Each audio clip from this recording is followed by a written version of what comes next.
Welcome, hi, hello, and good evening, everyone. We're now back with another episode of Speakeasy Conspiracy. Glad to see everybody here. We have a full table once again of all smiling faces. I wonder how long that's going to last. So let's go through our quick opening spill real quick before we do our intros. Speakeasy Conspiracy is a game set in the Call of Cthulhu game system. As such, it is a rather dark tale, and while we have all tools and safety tips here at the table to keep ourselves safe and happy and having fun, if anything were to get too stressing for anybody in the audience, feel free to step back, have a breather, and come back whenever you're ready. Uh, Now, I will go over some of the more troubling things we have this episode, but I'm going to change up the order a bit, and let's do our intros first. So, I'll knock myself out real quick. I'm Shark Point Failure, the storyteller, the keeper for this game. And yeah, I'm feeling pretty good. So, let's go through the round table real quick, and players, if you could, tell me,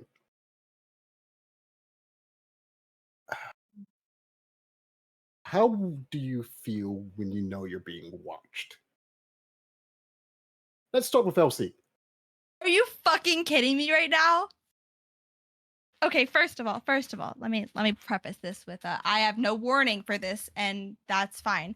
Hi, I'm LC. I'm Optimistics on all social media. I play Pip or Penelope Lang in this game. Just a little guy, never done anything wrong in her life, but sometimes when she is feeling watched, that's probably her worst moments in life, especially within the last 2 years of being on the run. So being watched is a fight or flight trigger for her, and do whatever you can to get out of the situation and get out of line of sight from whoever you feel is watching you at whatever cost necessary. But subtly, obviously, not trying to cause a scene.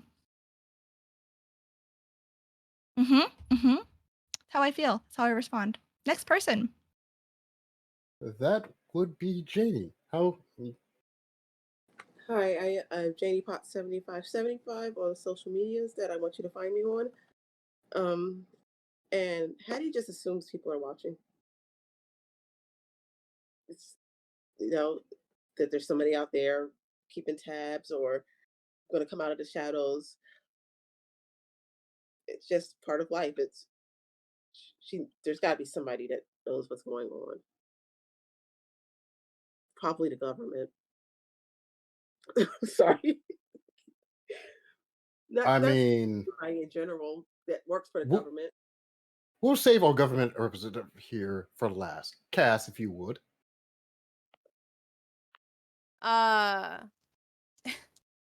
Tiffany also assumes that she is being watched quite a bit, being, a crime boss. So yeah, for her it's more, if she feels like she's being watched, she just turns around and looks for the person, and if she spots him, just stares back.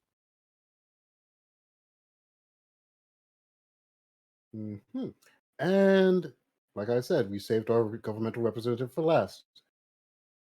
I'm Kaylee. You can find me on social media at Gnome Barbarian, and Dot is usually the one watching. So this is a new experience for Dot then.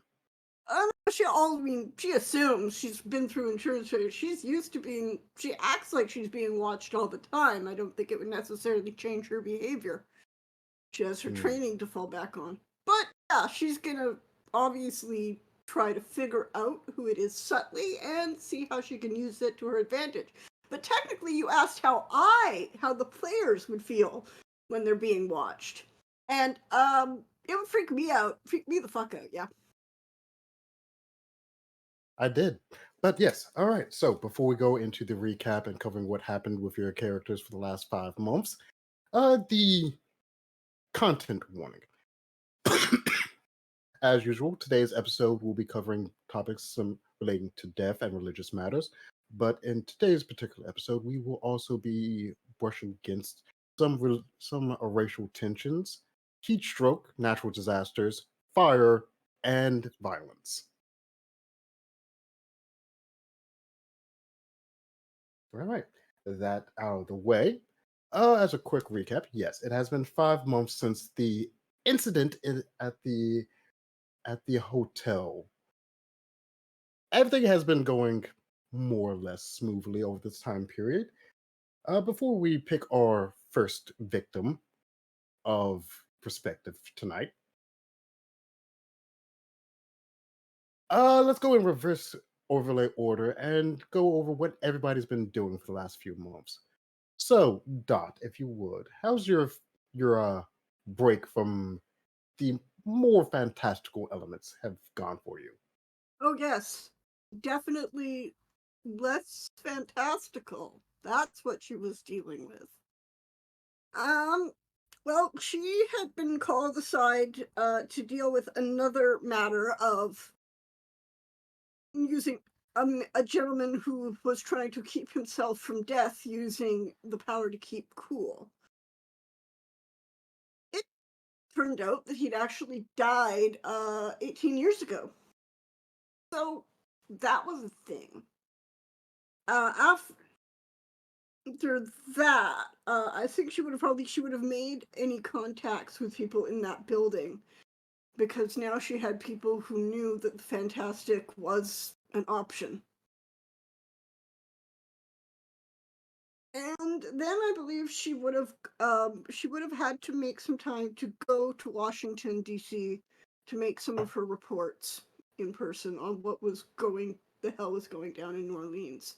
After that, she would continue to use her time looking into people, trying to track down the cult who killed her partner. Okay. So, Cass, Yeah. how has our lovely crime lord been using the last few months?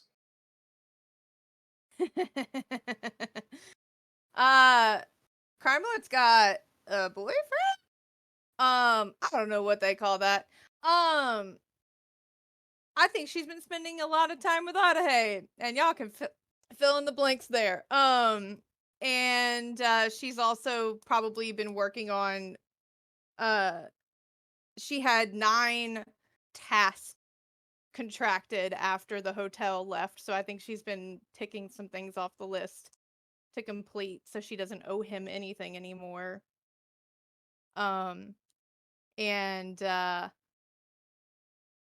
everything else that she's been up to kind of depends on what other I did forget about this. She has been having weekly lunches with Hattie on campus. And they've been bonding over being #cursed. So Speaking of, what has Hattie been doing these last few months? She has been, other than having lunches and possibly spending time with Dot, I don't think she's spending time with Pip. Sorry, Pip. I think she visited home for a little while and worked, like actually did her job. Speaking of, does Hattie teach summer classes? Yeah, she's supposed Okay. to. Does she show up? This time she did. All right. And that leaves with Pip. What has Pip been up to these past 5 months? She's been hanging out with I guess it would be Dolph who would teach her how to use a firearm, because before this, she didn't know how to use a gun at all, and that helped a lot. But a lot of her time, strangely, I think would have been, as much as she hates organized religion in the church, heading back to Father Gabriel to give him a chat about a couple of things that have been going on.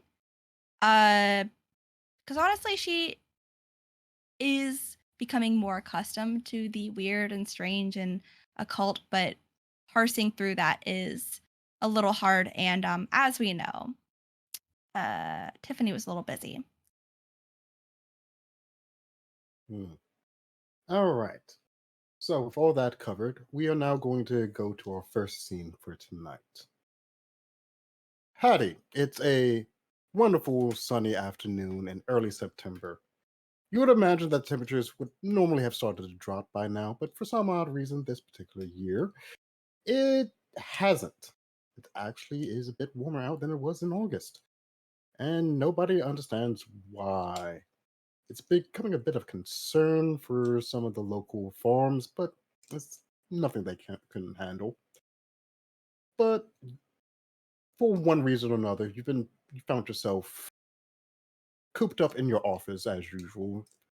I would imagine grading some papers from the first few weeks of the fall semester that has already kicked off, or something along the lines of that. Well, why would had to be cooped up in her office on a Saturday? Yeah, probably grading papers. Hmm. But yeah, as I said, you were cooped up in your office grading papers.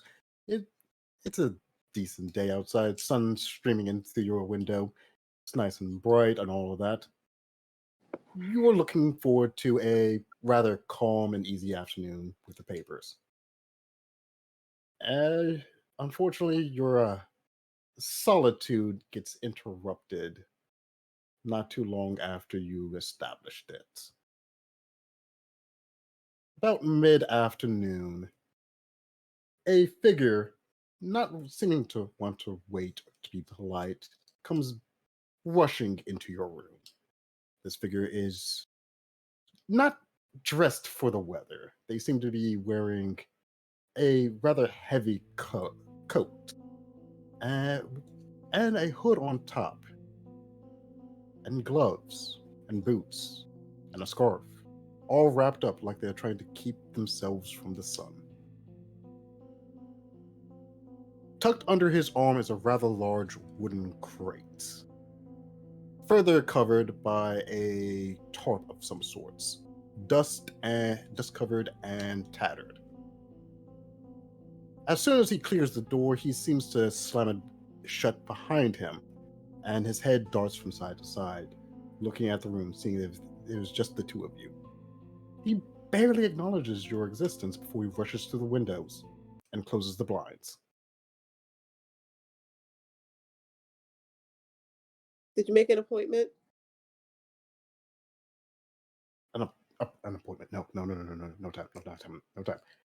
Okay. Well, I'm busy right now. Unless this is urgent, then I need you to leave. This is of the utmost urgency, but I'll be out of your hair in just a moment. I was tasked to deliver this, and I will be happy to get this off my hands. So, here you go. What It's is your it? problem now. What He is it? doesn't answer. Just drops the crate on your table and leaves. Though he does pause at the door, and he looks back and says, "Don't open that in the sunlight." Is that why you closed the curtains? He doesn't wait for your reply after he says his warning. He closes the door and leaves. Okay. And my room is still dark, correct? Mm-hmm. I am going to open it in the dark. I'm not going to let the sunlight in. All right. So the crate is not that hard to open, and inside, underneath several layers of padding of cloth and straw, there is a rather old artifact, a chalice made out of an alabaster white material, decorated in Egyptian hieroglyphics. In particular, you do see the symbol for the sun god Ra.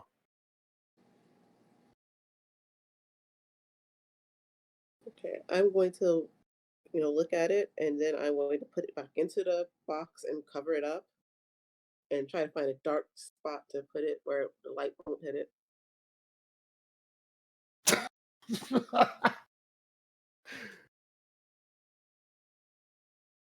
Okay. Okay. Given that it's your office, you know where all the dark corners are. You can easily find somewhere to stash the crate in its entirety in a spot that will not see the light of day for some time. Yeah, I'm gonna let one of my friends know about it, but I'm not going to dare disobey this guy that came running into my office dressed for an Arctic winter in 90-degree weather. So yeah, I'm gonna be. I'll let Tiff know about it when I see her again. All right. Speaking of Tiff, let's cut over to you. Mm-hmm. So, Tiff, how are you spending this particular Saturday afternoon? So this is 5 months. Mm-hmm. So how many times does Adahe come to dinner at that point?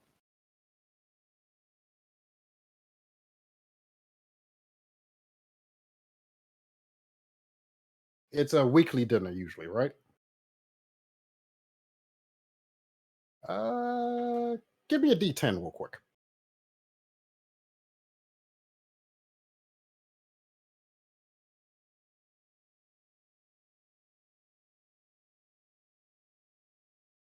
What was that?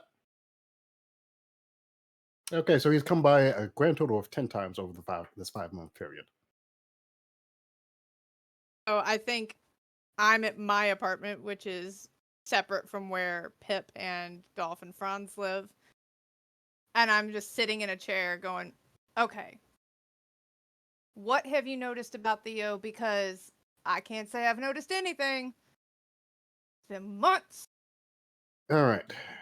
So, Adahe, who is also at your apartment and has commandeered your kitchen table for a large swath of notes Mm-hmm. and research material of various origins, Mm-hmm. most of which is written on animal skin for one reason or another. I mean, vellum was very popular. It still is. Fair enough. So he's head down looking over his notes and his research material, and I'm, it's, I've noticed a lot of things. Not much of it makes sense. I'm currently working it out.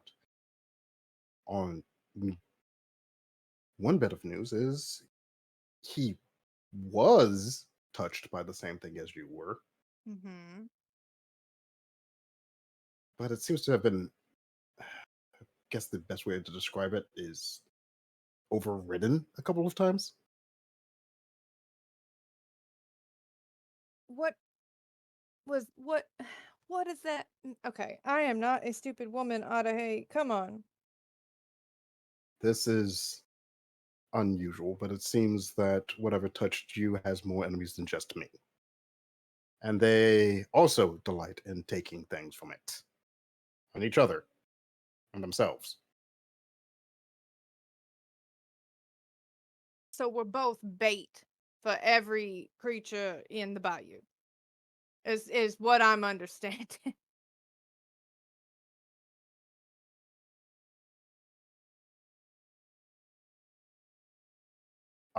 There, I will admit, another thing I noticed is you may be a bit more vulnerable to the mental side of some of these creatures, which would probably explain why you passed out back in the hotel that one time. What do you mean vulnerable?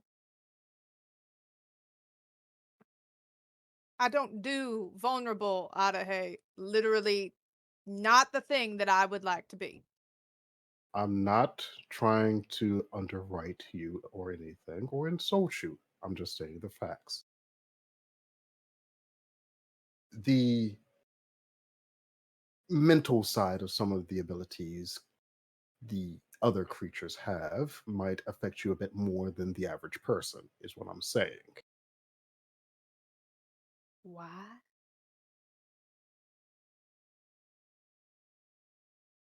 The method in the way you were marked. Your brother Dolph, on the other hand, is more susceptible to the physical side.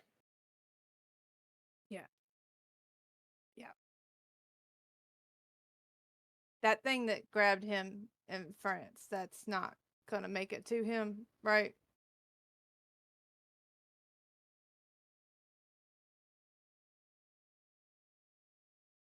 Not anytime soon, and not without my knowing. Thank you. All right. I'm not book smart, but point me in the right direction. I know how to read. How can I help?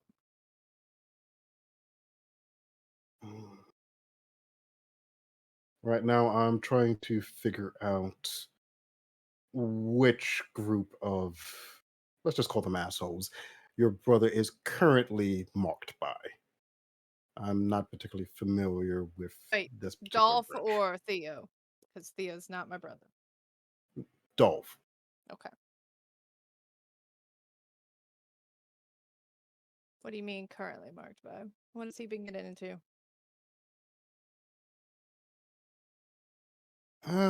From what I could tell from my observations, shortly after you two were originally marked, he found some other power to override it.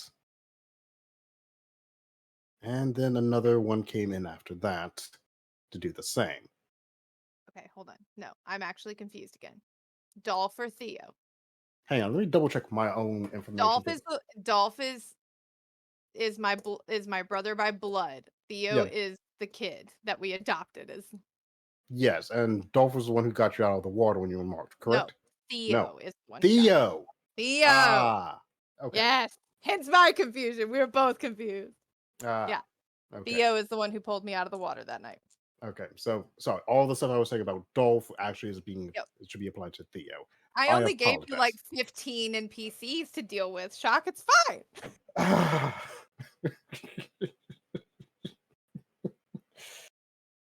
Okay, okay. Yeah. Theo, definitely not a brother. All right. So he went looking for shit, is what you're telling me. That or something else found him, yes.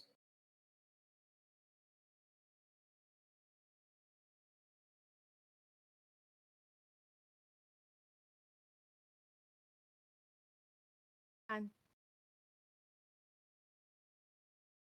like I said, what can I do to help?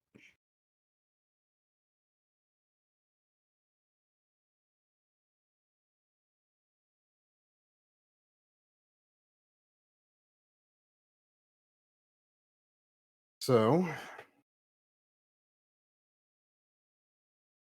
while I'm not familiar with the particular creature that has branded him, I am familiar with something similar.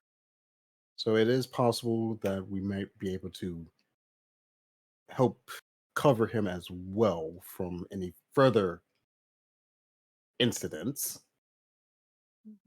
We might need a few reagents to do that.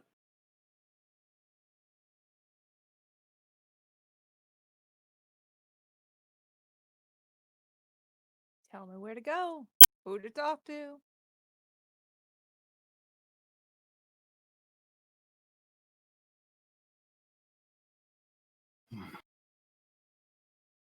Shoot.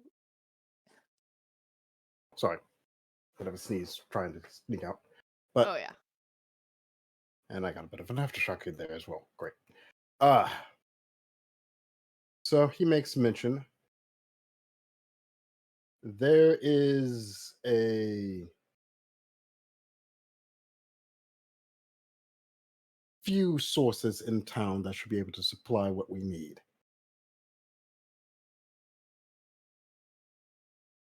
The question is, do we go with the Haitian or the Romani?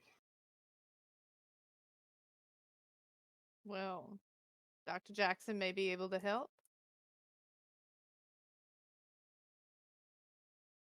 Give me a list. All right, I will write up a list. And my father, if you ask him nicely at dinner tomorrow, may have a list of Romani sources. He's warming up to you. Look, Mama even promised not to put fruit on the table, okay? Come on.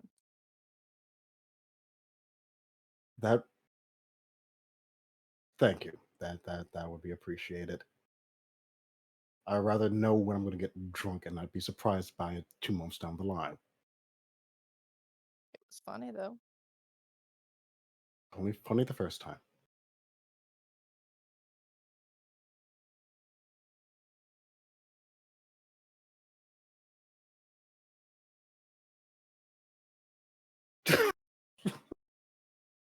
I have so many things I want to say, and I'm just keeping my mouth shut. Okay, but why? Why though? Like, Okay, fine. Tiffany is very obviously looking at a bowl of fruit that's on the kitchen counter and is just like, drunk got it?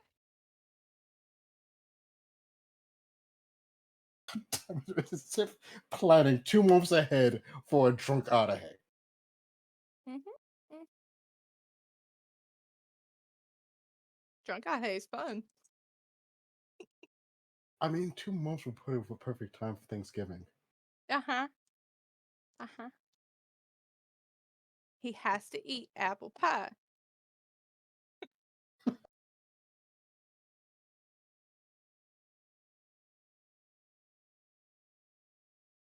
Oh, okay. 4th of July did pass. There would have been apple pie. Absolutely. You gotta. All right. But yes, he gets busy writing up a list, and he makes mention that you probably should go talk to Hattie at some point. Isn't it time for your weekly meetup with her, anyways? Is it Saturday? Yes, it's Saturday. Oh, shit. Yeah, I'm on my way. All right. Wait, if it's the first Saturday of the month, then it would be Tea Party Day.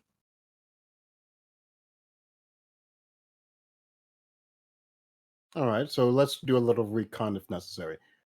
Would you all be getting ready for tea party with Dot or lunch with Hattie? Nope. Tiffany has put all Dot surveillance onto Geo's plate. He's handling that shit. Okay.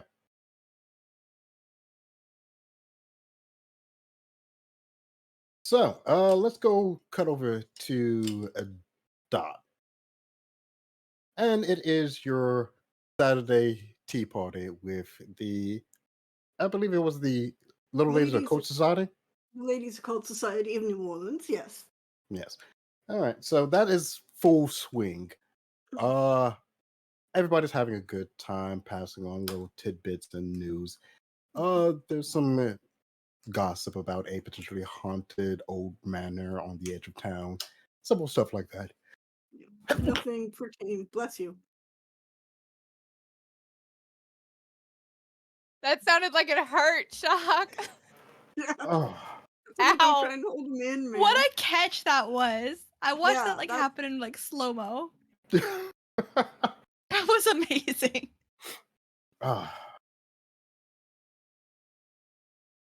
Okay. And we also have a couple hydrates, which I probably need after that.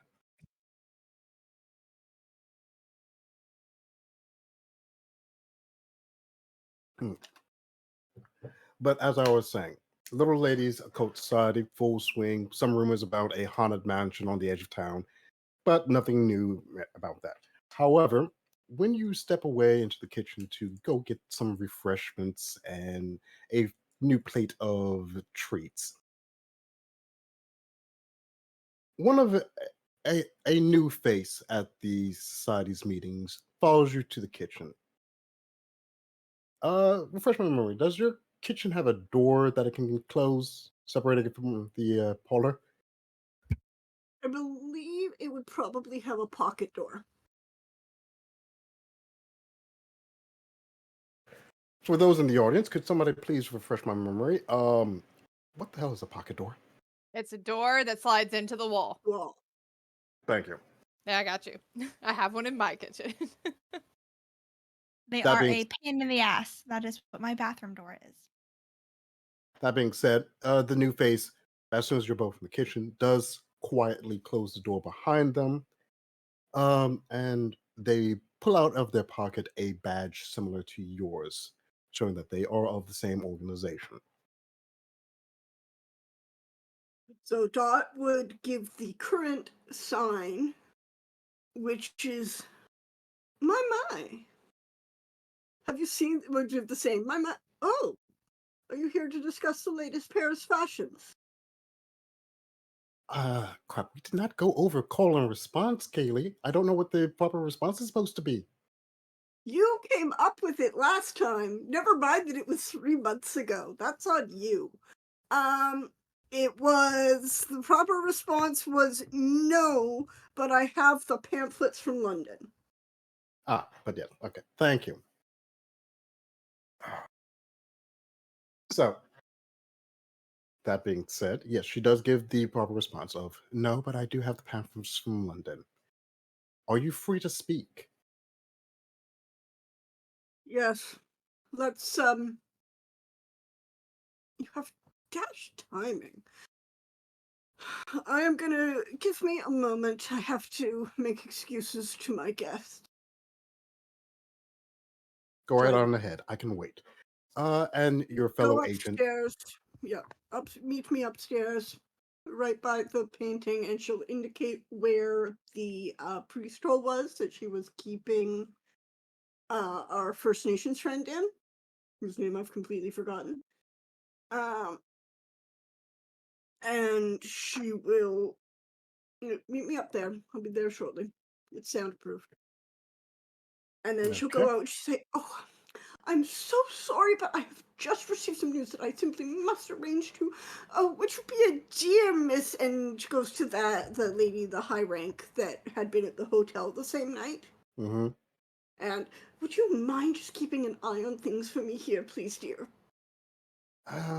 You take care of it. You take care of it. I'll handle the room. Don't you worry. Darling, thank you so much. I will be back as soon as I can. And she will bustle out until she is out of room, and then, of course, her gait changes to a stalk. Mm-hmm. Your fellow agent is in the soundproof room that you had indicated, waiting. At some point or another, she had managed to get herself her own cup of tea. God is not smart. What the hell? Why are you here interrupting this? This is my primary time to gather the latest news and intelligence relating to my assignment. You While we couldn't have. understand that, we have received some urgent information. A person of interest we have been tracking for the past few months has been recently spotted in the area, and as you are the senior agent on grounds here, we felt it pertinent to give you priority on this case. Very well. You have the dossier? Yes, she pulls from her bag. She pulls out a thin folder and hands it to you. The POI, it goes by the name of Alexander Fowley. He was associate of Henry Carter on the Egyptian expedition into the Valley of Kings. We have reason to believe that he may have smuggled some artifacts from that location into the country for one reason or another, and we believe he was going to be getting in contact with your asset. I believe her name was Hattie Johnson. Doctor Hattie. That's Hmm. correct. Very well. I will follow up with Hattie. Please But do. usually I go meet her after she has done her work. Hmm. It is rather important that we do get these artifacts back and to the appropriate individuals. Our contacts in the British government would be greatly appreciated if they were to be retrieved in a timely fashion. The artifacts, are they... Is this a political or a...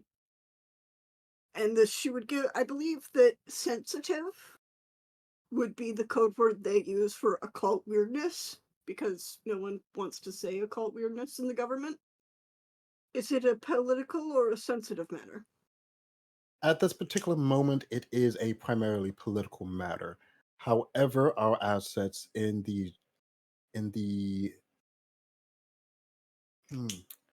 Sinhera theater indicates that it may become a sensitive matter if handled poorly.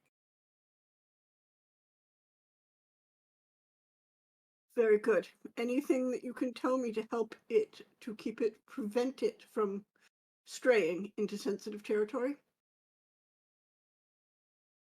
Our assets in the desert are being incredibly tight-lipped about that particular part of it. We do not have any information on that matter at this particular time. Very well. I will check in at the hat shop later tomorrow. If you have any updates, please send them there and I will pick them up. Understood. Be aware that I if tell you that you showing up on this particular day could well undermine almost 2 years of deep cover? we felt this was the most pertinent option we had on the table. Very well. Is there anything else, Agent? While we are here, I would like to get an update on the snake matter, if you have any. The being of interest in this category, he is known as Alahe. I've been able to maintain a loose surveillance on him as he is keeping contact with the crime boss poorly mentioned.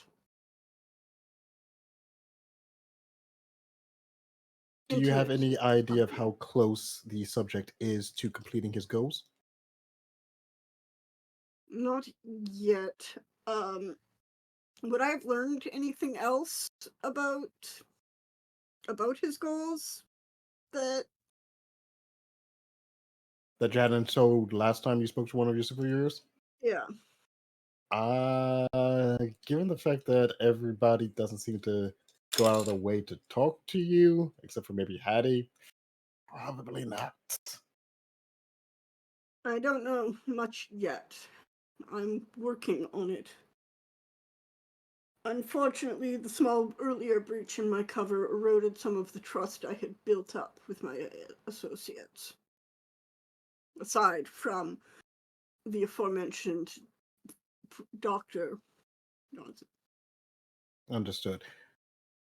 And about your request for arranging a meeting with the director or the president with the subject, at this time, it is believed that until we know for certain if he is a asset or threat to the U.S. government, we cannot make that arrangements. Please, we do ask that you endeavor to get any information so that we may be able to make that appropriate judgment call. Excellent. I will say that I do believe he is both. As I mentioned, the favors that are being exchanged and whether if we do not make him an asset, he will remain a threat. He has the power, apparently, to destroy cities.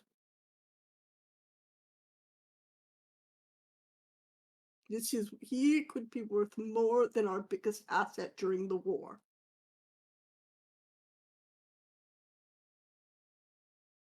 If only he could be brought to heel, yes. Just so. For some reason, though, he obviously does not have a great affection for the government. Yes, I believe that one of your reports mentioned something about us not being the first empire he watched fall on this continent. Just so.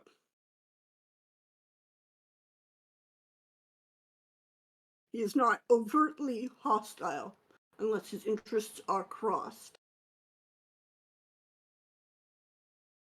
But if we have reason to cross those interests, he could well wipe this town and everyone in it off the map. Mm.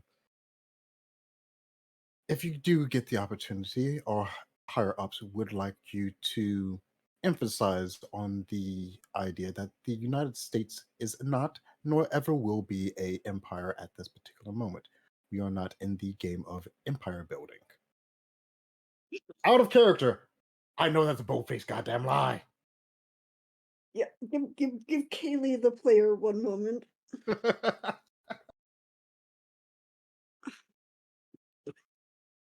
Yeah, I was about to say, like, I'm Yeah, sorry, like- what? There's a line in Stargate where he's like, "It is not the business of the United States government to interfere with," and both the soldiers were like, "Since when?"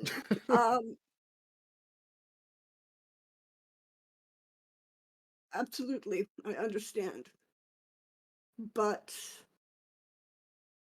given the way that we treated his culture of origin when establishing our government, he has reason to be less than trusting of our intentions.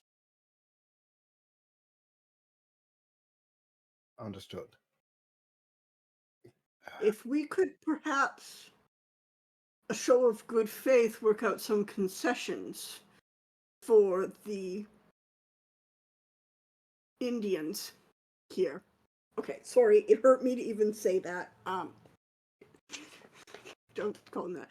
If we could work out some concessions for these people, it might act as a show of good faith and show our intentions to be the honorable and upright government that I know we are. I will pass your advisement on to our supervisors, and we will see. I will say that that particular matter is reliant upon how willing the locals are to come to the negotiation table in good faith. Is our First Nations friend still in the area, or he went back off home? Dustin has been extricated from the environment, if I'm not mistaken. Okay. Would I still have an address or a way of contacting him? Tiff organized his what's the word I'm looking for? Escape from the city. So So- unlikely. Yeah, I was afraid of that. So no. Damn. Very well. I will see what I can do to. I will tell that I am interested in the ancient religions of this area. Who knows, it might even yield some good fruit for our protection efforts. I see. Well then, I believe that concludes our business here today. Keep up the good work, and as soon as you find out any new information, please be sure to bring it to our attention. And Yes, I ma'am. will admit, if you do not, if you fail to report into the hat shop at the designated time tomorrow, we will assume you have been compromised. Yes, ma'am. Now, if you would excuse me, I have a party to run, Yes.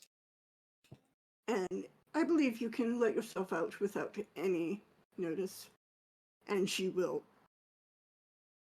give a salute, because the spies would at this point still be under the military, as I understand it, and she would head back down. And, again, that instant change from predator to, oh, I'm so sorry I had to go. Oh, what have I missed? Oh, so that's the It's gossip. Oh. Mm-hmm. All right. And now we move on to our last person on the table. Pip, Penelope, how are you doing? Great. So, Just, what are you up mhm. to right now? How's your day going? I feel like her day has almost taken on like a normalcy to it. Like over the last 5 months, plus the what is it, the 2 extra that we started with, 2 or 3 extra. Mm-hmm. It's like this is the longest time she's spent in one place over the last 2 years. So I hesitate to say there's a safety to it. Um, but more so than anywhere else she's stayed for a longer period of time. So like it's a routine almost, which is welcome to her because she's one who loves routine. Um, but like I said, she's been quote unquote religiously going to talk to Father Gabriel. Mm-hmm. So that is probably where she would be headed on this Saturday. Now that Tiff has been having lunches with Hattie, and the last time she went to a tea party at Dot's house, this all started. So I don't think she is very keen on going over there. Um, so yeah, to Father Gabriel. All right. So, on your way, I'm going to ask you to give me a luck check real quick. Hey, don't do this to me. Maybe not. Luck's not great. This is not funny, Cass. What if I'm up here? Okay, here it is. All right, luck. Ooh, I have awful luck. All right. Yeah, that's a 70. I'm not even gonna roll the second number because my luck is a 45. Mm. So, a few blocks away from the church, you are rather rudely bumped into by a tallish figure. All you seem to glimpse is a well-pressed suit and blondish hair. Oh But you no, get, no. but you are struck by a very overwhelming sense of familiarity. Hmm.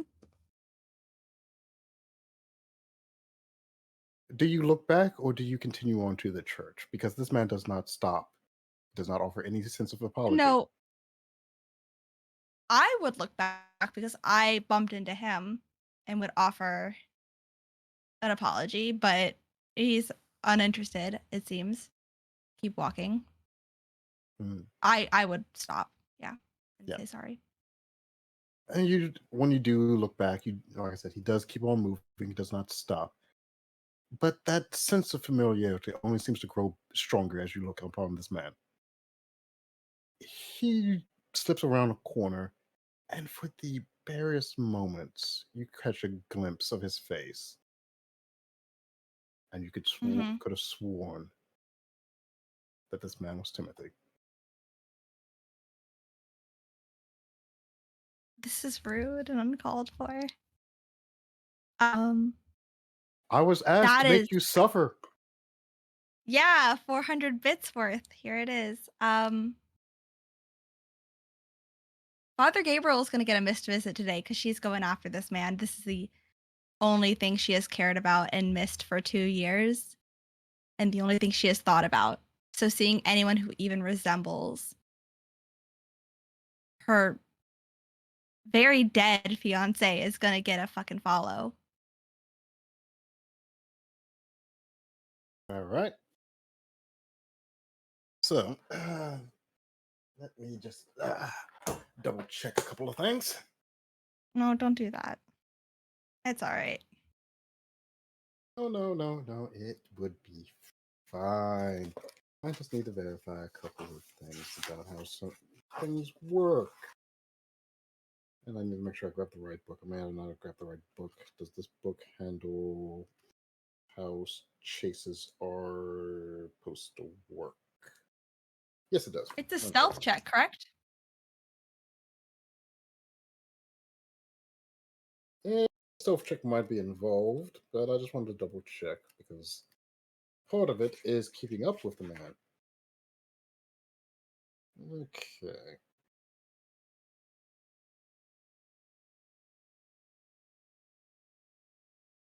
Hmm.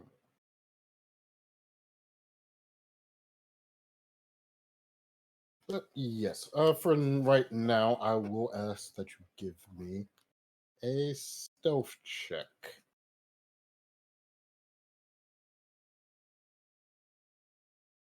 Oh, this is gonna. Okay. I have to actually get a D10 out. A second D10, I should say. Ugh, Bless you. thank you. Unfortunately, I did not have the tissue ready for that one. I'm gonna burn luck. Actually, I don't have to. Meets it beats it, right? Meets it beats it. Uh-huh. Okay, that's a 65 out of 65. Nice, nice. All right. Yeah. So, you managed to follow this man quietly without drawing too much attention to yourself by the other people out and about town or this figure. His path is, I wouldn't say hurried, but it does seem to have purpose. And it's winding ways through the streets of New Orleans. Okay. You eventually find yourself, after following him for a good solid 10 minutes, to be towards the harbor. And he seems to slip between two warehouses. Do you proceed to continue following him? I want to get the. How much time do I have before I lose him? Because I kind of feel like I would like to know the area, just like glance around, see where we're at, like what's going on, and why we might be here. I would say if you would have time to make a quick observation or two if you want to Okay. pause before he moves too quickly at the rate he was going. If you want to examine the area like you're suggesting, maybe not a praise.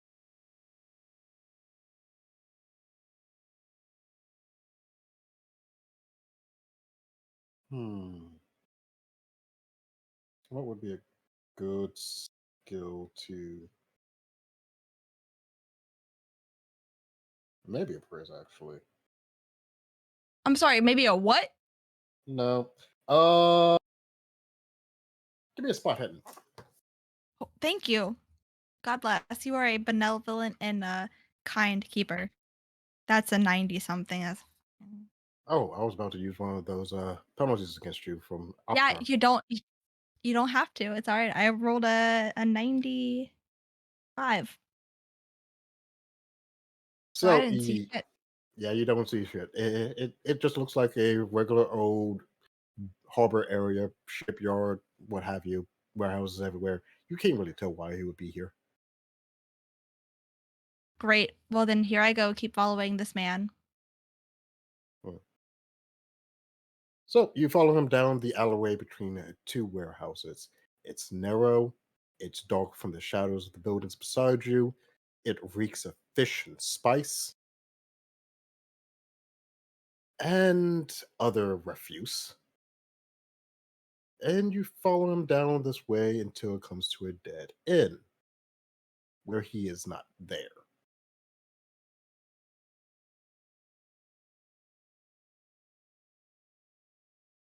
Is there And any way he could have?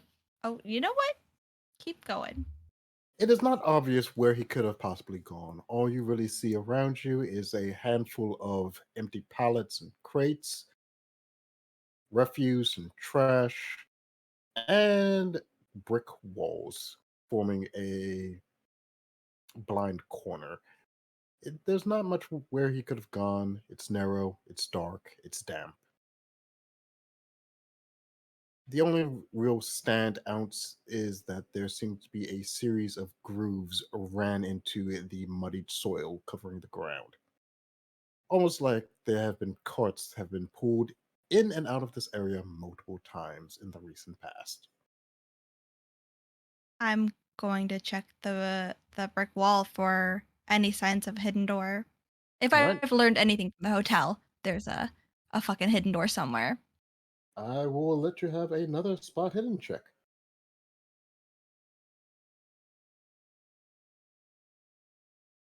That is a 55. Refresh my memory. What is your spot hidden score? 70. 70. Okay.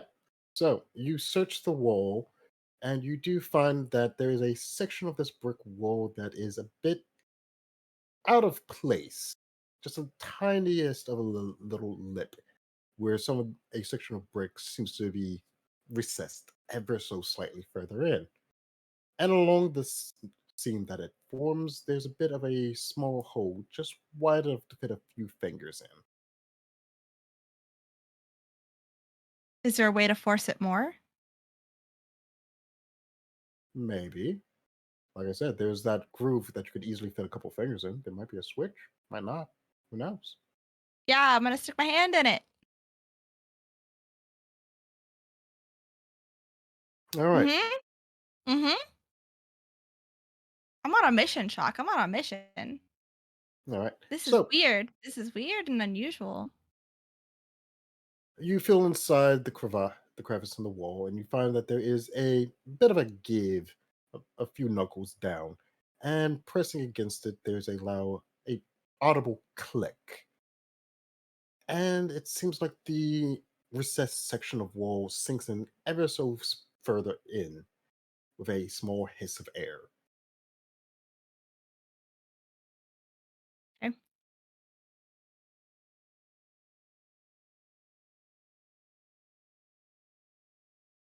What do you do?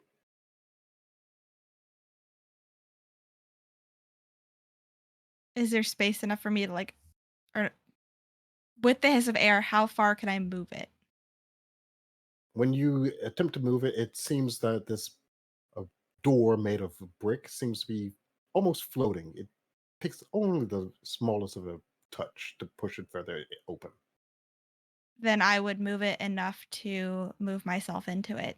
Like enough for a space of Penelope size space, which is not too big, to slip right in. All right. So you find yourself in a dark corridor. Doesn't seem to be a part of the building regular. There doesn't seem to be any indication that is connected to the warehouse that this is supposed to be a part of. It is a bit of a narrow space, maybe wide enough for two grown men to stand side by side, shoulder to shoulder, but not much else. It is, Um, however, free of dust or grime or dirt, and it is remarkably new looking. is there any lighting? At the current moment, the only lighting seems to be what little light comes through the door that you just went through.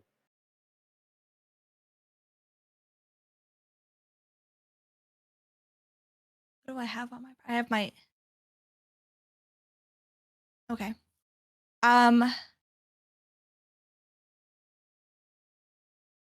Penelope is going to let me hold on. For continuity purposes, I need to mention that the locket that she found um last episode and was gifted by Ghost Child has been taken off the chain and put on the chain with the engagement ring she wears daily. Mm-hmm. Uh so she has that and she has her pocket knife, but nothing else, so no light source. But given her history with sneaking around, I think she would try to make this discovery as unnoticeable as possible to anyone who came behind her.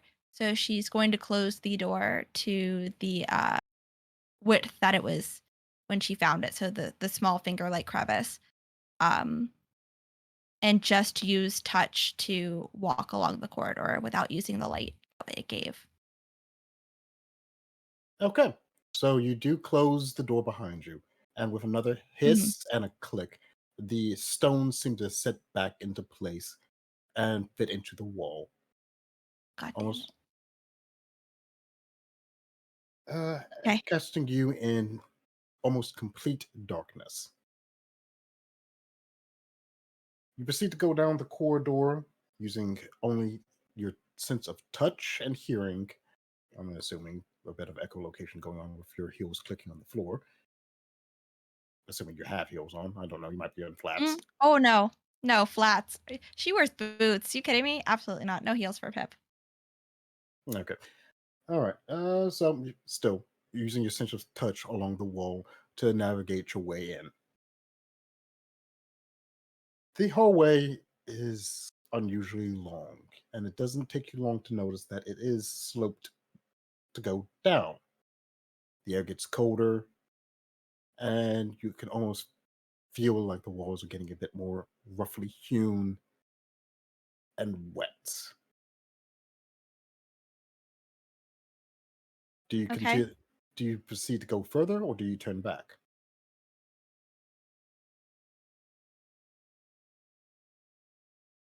No, I'm gonna continue. I don't feel like she has like I said, this drive, this is the most shaken I think she's been since getting to New Orleans, which is to say something.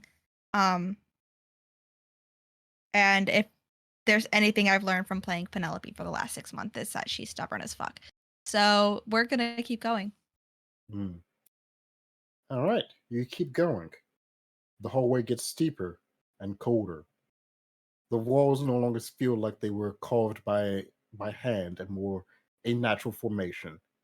The stones are damp and slick. You can almost feel the residue of salt and silt on your fingers and underneath all of the moisture. You hear the faint dripping of water in the great distance, but that's the only sound besides your breathing that you can hear. You almost swear that the hallway is getting a bit narrower further you go in. Give me a sanity check. Oh, I love this for me. Heyo! Love this dice. Okay, it's a 27, which is below my Your current sanity, so you're good. yeah. Wait, hold on. This is starting. I'll ask you the question after. It's below everything, yes. Okay. All right. So once again, I have to ask: do you keep going? Yes, we're going, Chalk, we're going. Nobody is with me. No one's gonna stop me from making a stupid decision. Tiff, I'm gonna keep going. I'm gonna make my stupid ass decision. Let's go. All right. So you keep going. You keep going. It keeps going down. The area is almost ice cold now. And from how far you've walked, you could almost swore that you were practically underneath the Mississippi at this point. There's no possibility that this is just a normal tunnel. The hole has now. You're certain that the hallway has gotten narrower. You can easily reach out and have a hand on both sides of the hallway at this point, without any sort of difficulty. You keep going.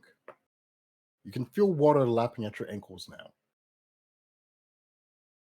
So, in addition to your breathing and the steady drip of water, your feet sloshing through this liquid has joined.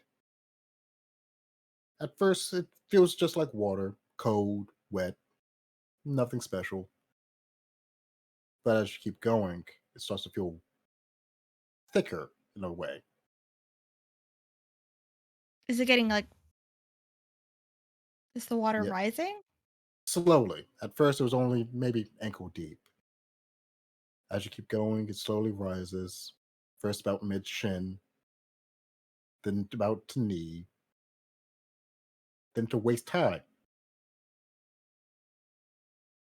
At, you know beyond a shadow of doubt that it is way too cold down here. There shouldn't be liquid water at this kind of temperature. And yet you're surrounded by it. The only warmth you can feel right now comes from the locket around your neck.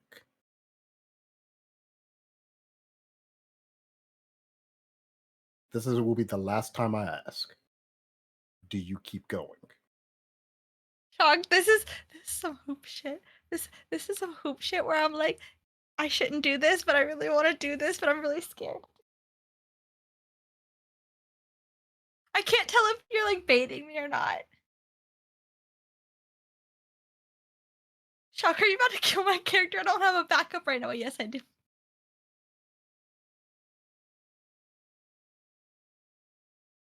Fuck it, we ball. Let's go. Let's go. Fuck it, we ball. Okay.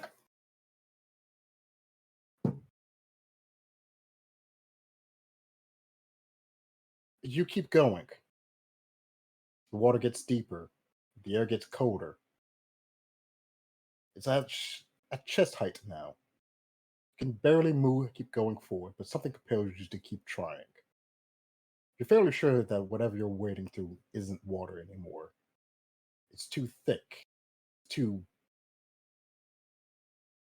clinging to your skin and fabric. And you can no longer smells like water either. It smells more coppery.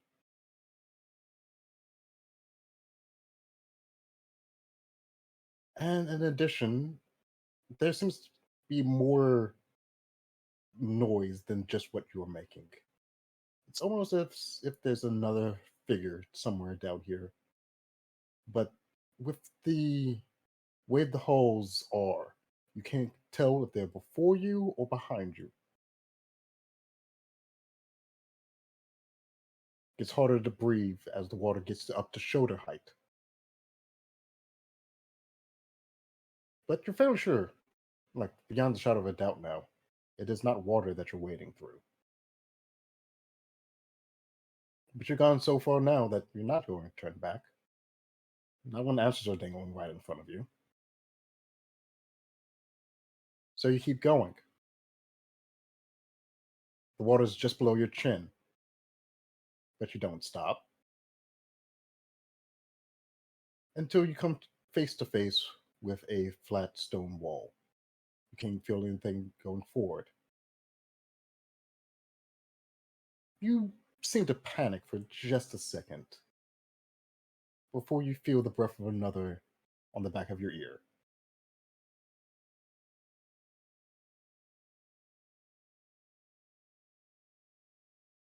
Hello, love.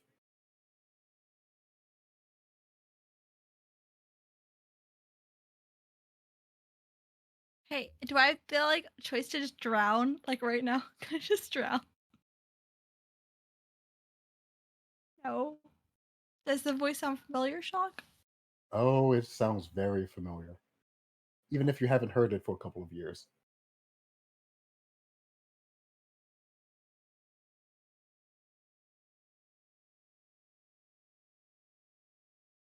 Can I turn around? Like, can I swim, position myself to turn around? Actually, no, that is a lie. That is a lie. I don't think she could. I have been making choices that are against her nature, but she would have done from what she saw. But I feel like if she heard that close on the back of her neck in her ear, she would not turn around and she'd be frozen in fear. This is not possible.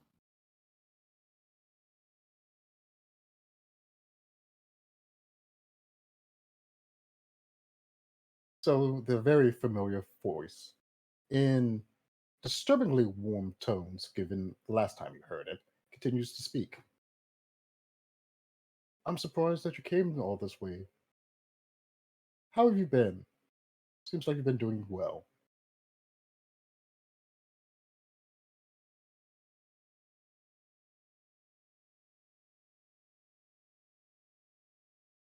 Whatever you are, the answer is no. You answer my questions, and then I'll answer yours. I've learned too much to give into this now. There's no way she believes it's her husband. Husband? Fiance. Fiance. Mhm. Oh, come now. We haven't talked in so long, and you're already giving me the cold shoulder?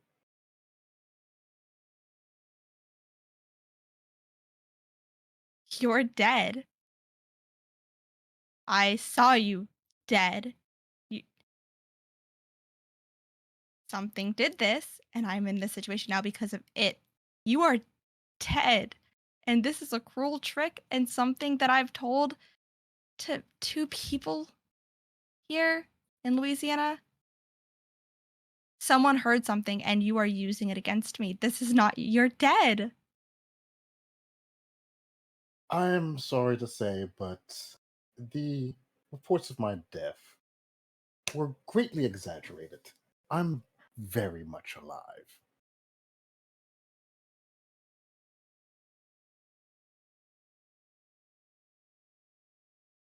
But if it's answers you came here seeking,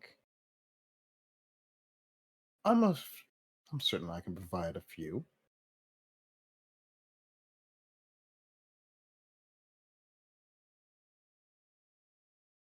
The immediate response to I am very much alive is prove it.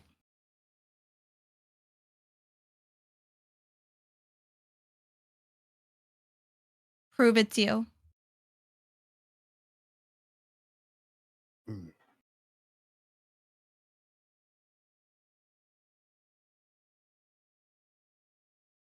okay.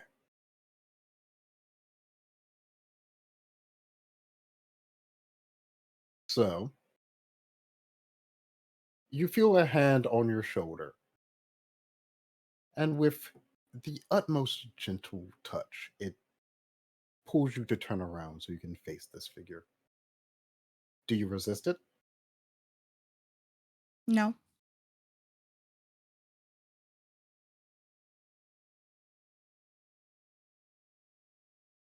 So, you turn around and you do see the spitting image of your late fiance, Timothy, whole and healthy and unmarred. Even though you know there's no light down here, you can still see it clear as day in the shadows.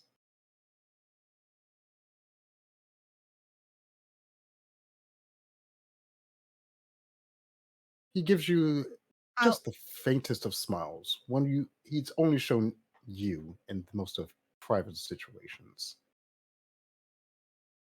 mhm.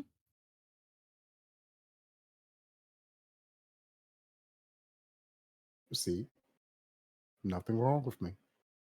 I'm just fine. Um, Despite how much she wishes she wasn't,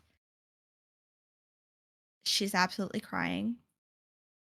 Um, the minute she sees his face, she's crying. Probably actually she was crying before with the voice. I'm not even going to lie, but the moment she accepts to herself that she is crying, it's when she sees his face. Um, and she'll shake her head again and say, I've seen so much. I've learned so much. There is no reason I shouldn't question it more because I saw you and you were dead. Prove it.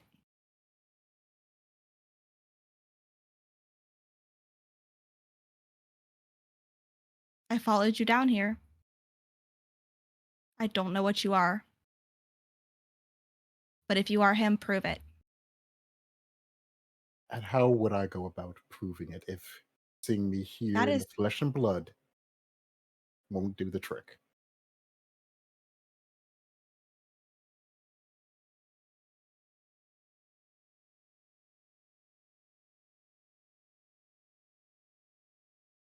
that's not my choice to make. Something only you would know, something only I would know about me, about you.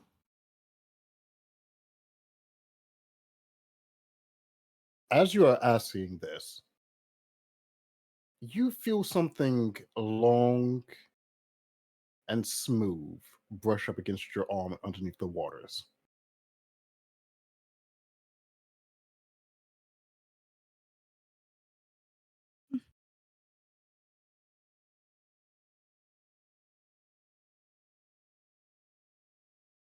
The figure before you, claiming to be Timothy, goes to say something, but in the shadows behind him, you can just barely make out it's something moving. And then you see a very familiar pair of yellow glowing eyes.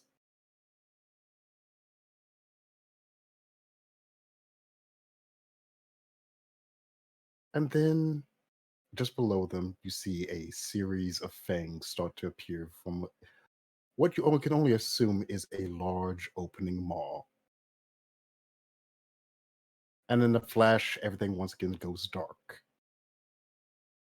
And in a different but all too familiar voice, you hear, "You owe me 7 again."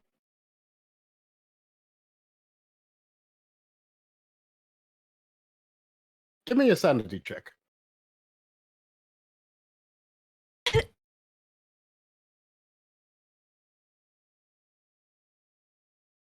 I gotta roll under, right? Yeah, yeah. Mm-hmm. Okay, that's 35. I'm Gucci. I'm Gucci. 7 again. I started at 6. You wake up from your resting spot on the pews of the church. Father Gabriel tending to something in the background. It's midday. Your clothes are clean and dry. There's no scent of blood or water on you. It's almost like whatever just happened didn't.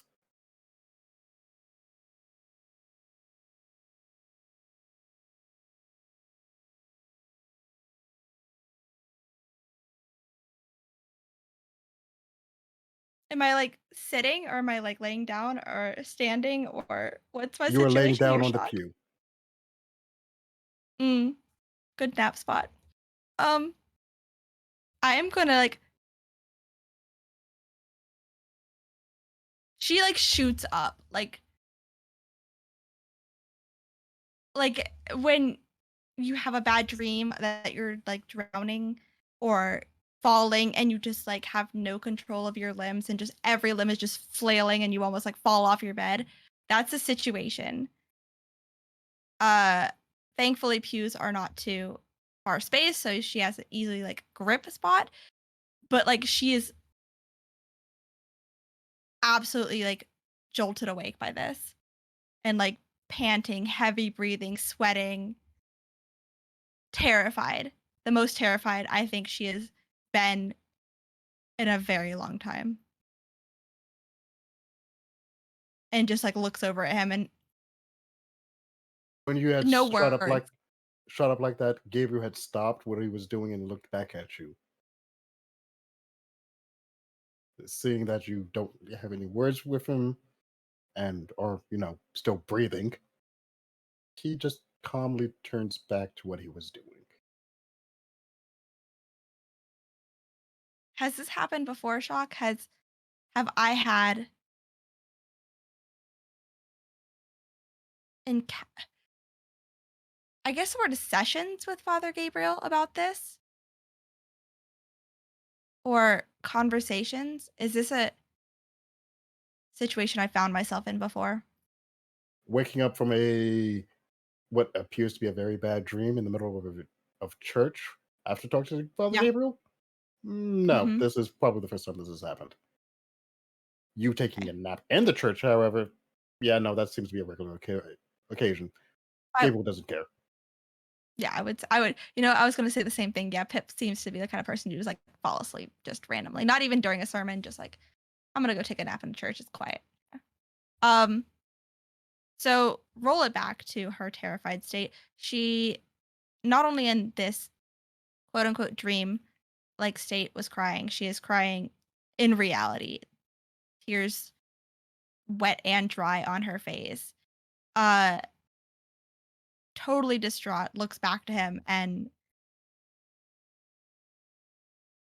the fact I think that he is paying no mind to this at first doesn't like paying her as offensive, but then afterwards she's gonna be a little bit distraught and upset and just like ask him just nothing.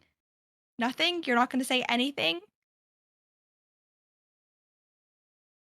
You seem like the type that doesn't like help being forced upon them.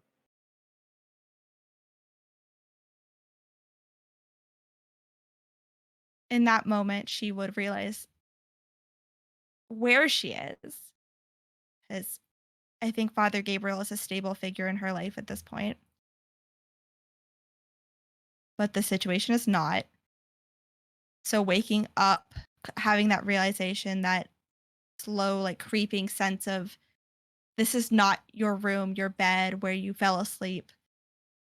This is strange, would hit her, and she'd just slowly start to like degrade in composition and just be like, no, no, this is not a forced opinion. This is not a forced asking for help. I did not go to sleep here. I did not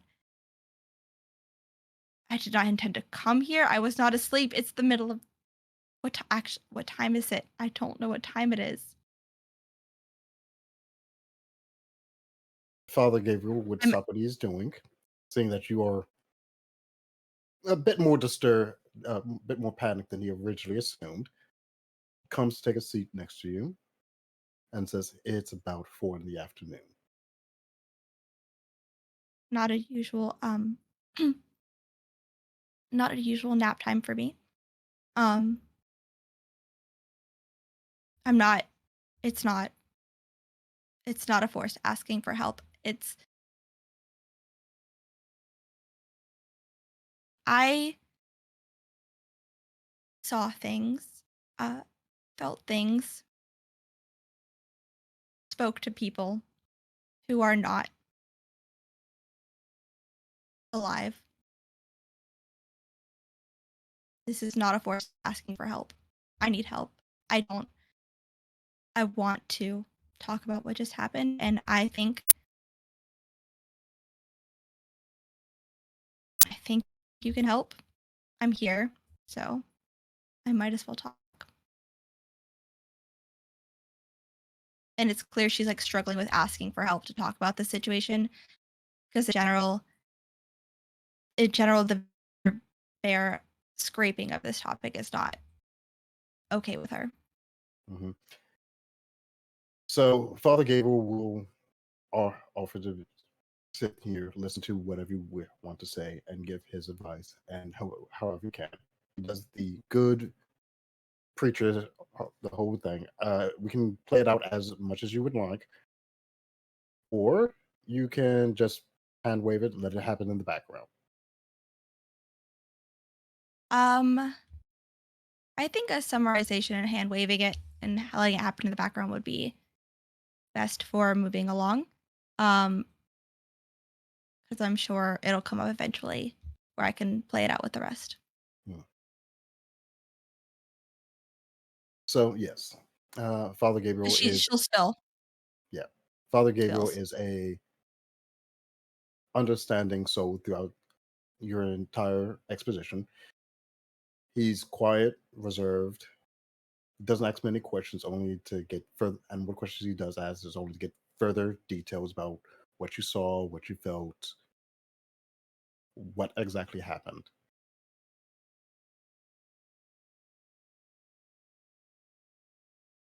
He gives some encouraging words, quotes the Bible, and asks that you go be with your friends. It probably would be for the best at this particular moment.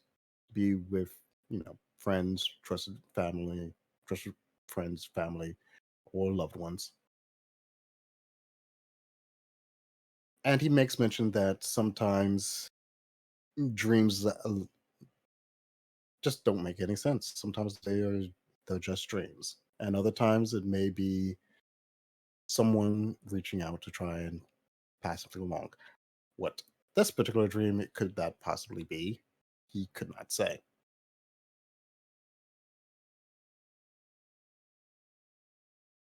Well, um, She's not gonna say this to his face. This is completely like internalized Pip, which is to say, as per usual, a priest has no useful information to give me in the direction of my life. I could have figured that out on my own. Would not I'm sure they've had more deep conversations about other things in life that have helped her sift through things, but this in particular, this most shaking moment that she's experienced, he offered her nothing that she couldn't figure out on her own, and would absolutely go back to the Streichs for that, because that's the only family she has right now. What's up? But if Adahe is there, she's not gonna say shit. She fucking hates him.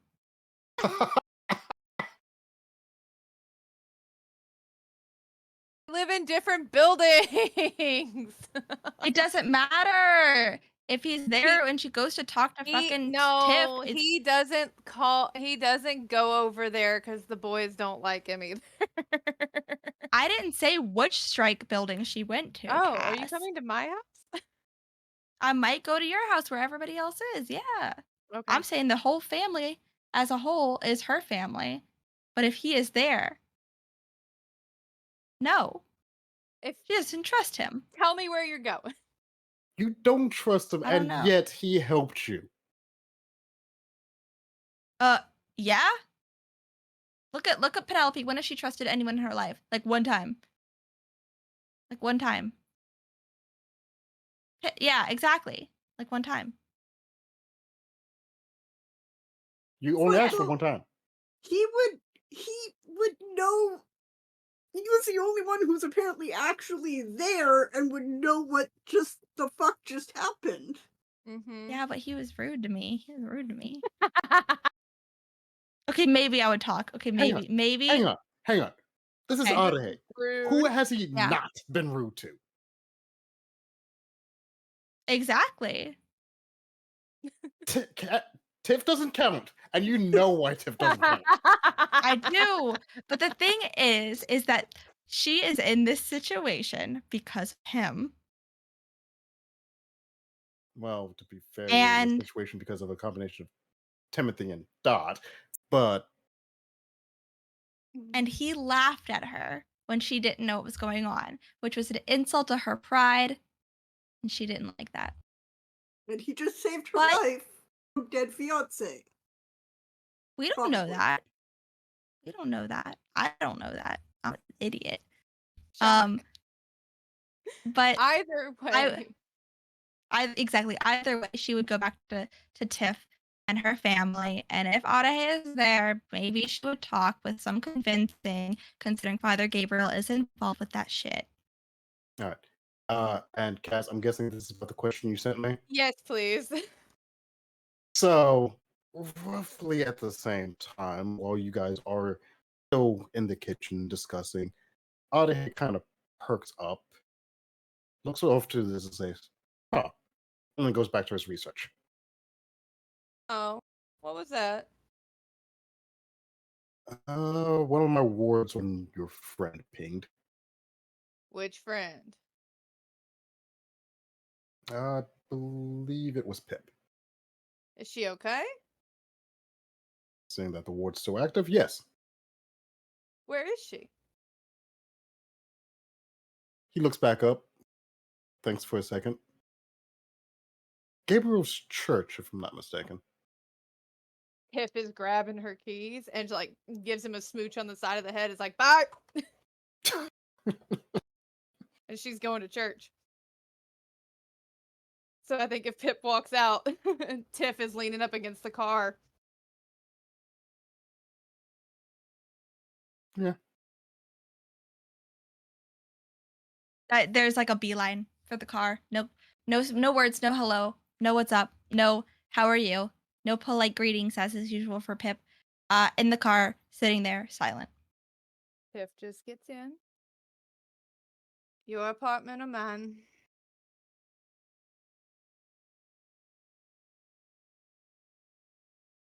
Ooh.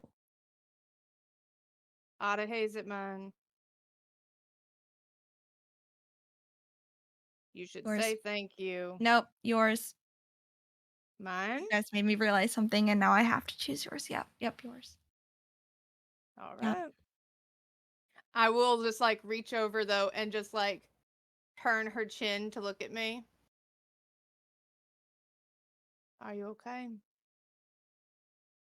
I am going to take my hand to your wrist. Take your hand off of my chin. Look away and be like, fine. Well, that's a lot. All right. I'll go back to my apartment and stop her before we go in.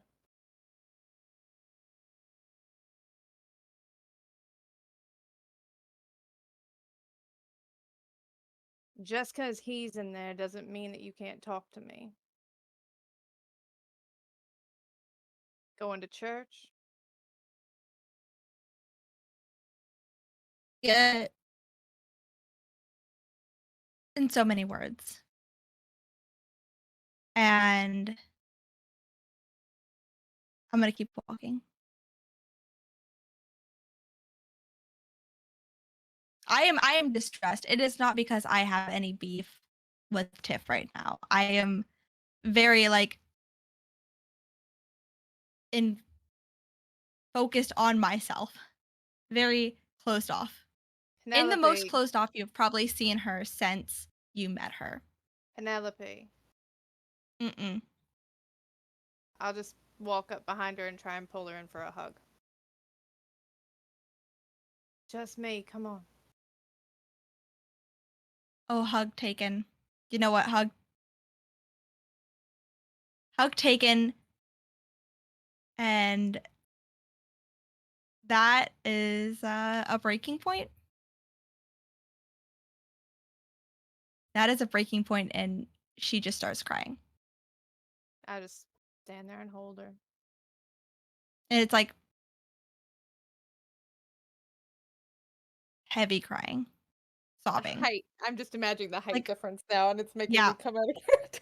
I did not think about that until you you just said it, and I'm like, yeah, this is actually kind of a little funny. Just literally slumped over. Yeah, it's like forgot how tall. It's not even that even tall between the four of them. It's just Tiff she is is taller so than Tiff. little. And as soon as she gets a hold of herself, she's not gonna open up outside. Y'all gotta go inside. But I'm just there gonna is like, take the the thumbs and wipe the tears away. really gay Cass. Anyways, Are you okay? that's not even a question you should be asking. No, but I'm asking it anyway. An honest answer is no. He didn't tell me what he pulled you out of, but I came running anyway. I had a suspicion it was him. And I can't say that I wish he had or not. And then I'm gonna keep walking inside. What does that mean, Pip? And I'm following.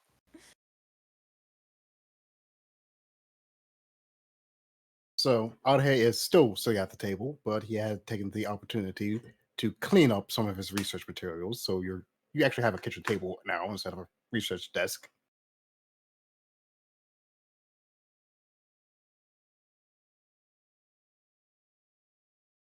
I'm tempted to ask something after seeing that facial reaction. Nope. No, you don't. No, you don't. Don't. Look, this is not a family-friendly stream. We all know that. So it doesn't matter if I ask the question or not. Nope. I'm ashamed of myself for having the thought. So, and that takes a lot. So I'm not gonna say it. So I just to clarify, as well as to not answer what I'm asking, is it canonical that it happened or not?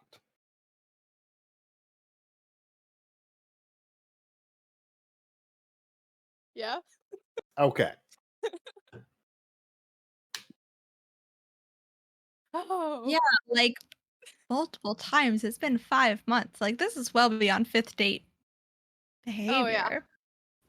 This is like 10th year-long dating behavior. I don't know what Snake God timeline is. Like, It's already fucked to begin with.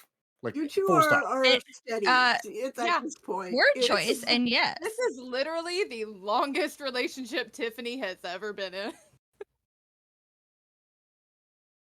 Sad. Yeah.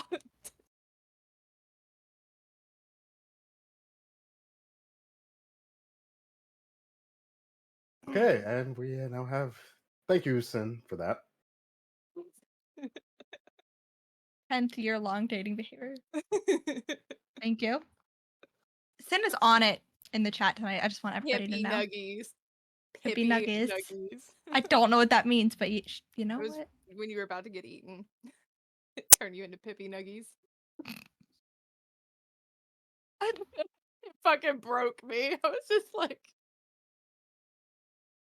All right. Pippy nuggies. Okay. But yes, so Adhe is inside, and unlike the last time Pip walked in on Adhe, he is fully dressed still. Thank God. She was not having that. She's just like, I don't have time for this right now. Okay, hold on, time out. Kaylee, to summarize, Since you weren't here. since you were not here, I got out of the time loop. I'm just gonna call it a time loop. I don't care what it was at this point. In the hotel. In the hotel, went Mhm. to go ask Adahe for help. He opened the door, did not have a shirt on. And Pip was just like, I don't have fucking time for this. God damn it, man. Put a shirt on. So now this is the recall to thank God he's fully fucking clothed, especially in fucking Tiffany's house.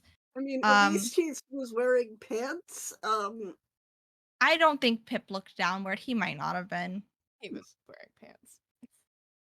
I'm just gonna move that actually, mental Shock. image off to the side. Nope. Just It's here now, Haley. You brought it forward. Shockerino. Tell Last the time class. he was in fact wearing pants. Like full pants or like boxers? Full pants. All right. Well, that's unfortunate. He's used to Cool. going topless, not fully nude. Later, though.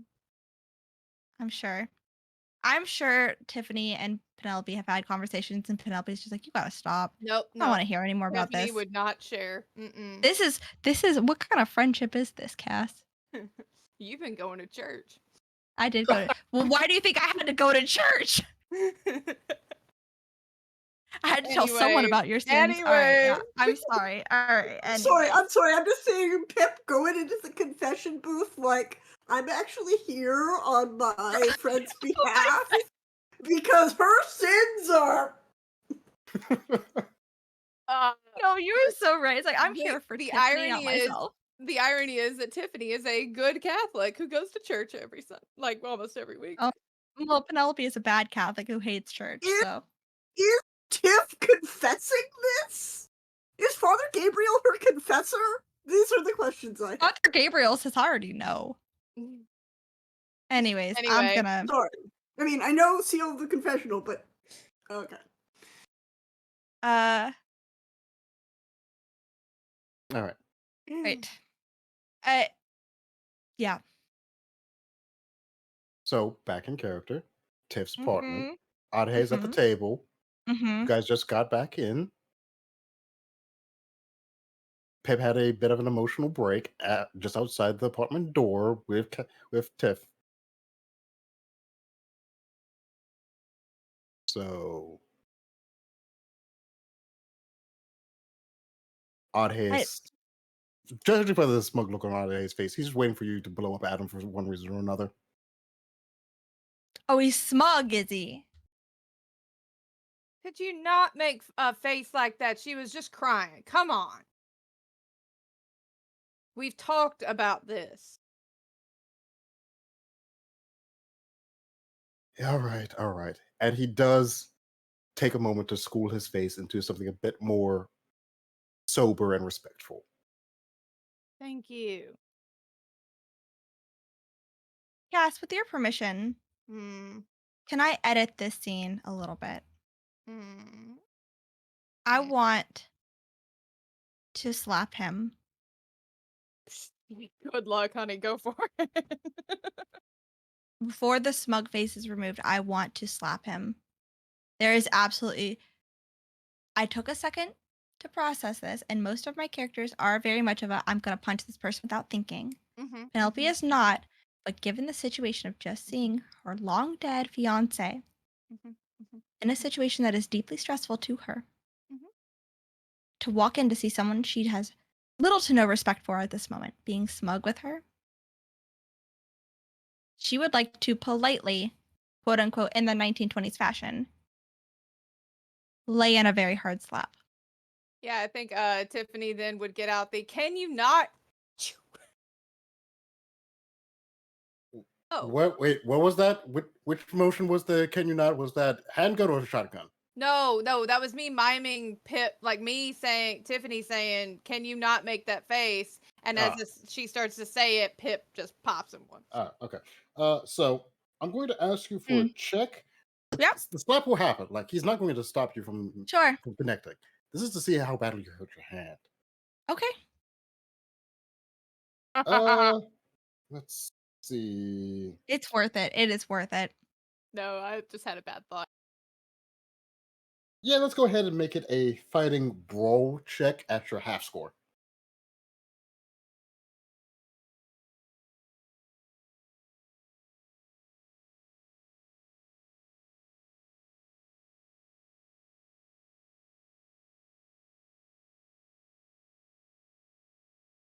Did you successfully smack this man with no repercussions?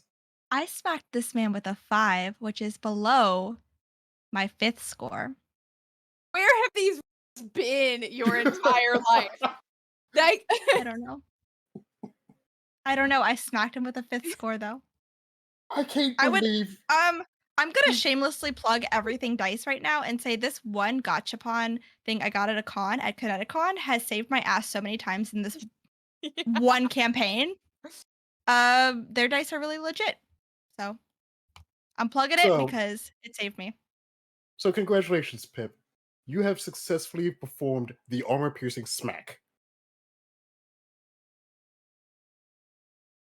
Oh wait, I need to mark this. I also okay. I forgot I had to mark these. I slapped a god.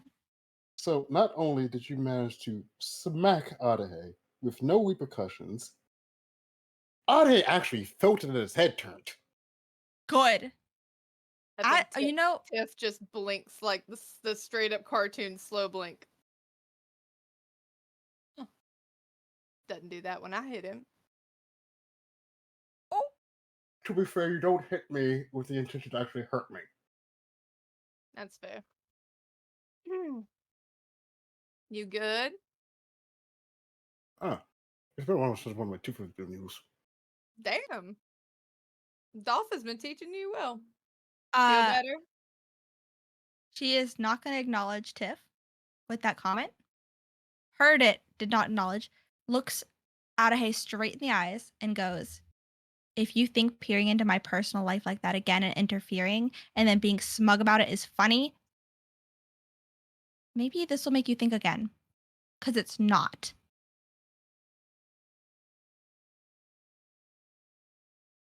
So, I believe a point of clarification is in order. My protections do not grant me all-knowing knowledge of what goes on inside your head. I only get a little bit. I know what happens when they're activated, and I have a general idea of why they're activated. I don't have the details.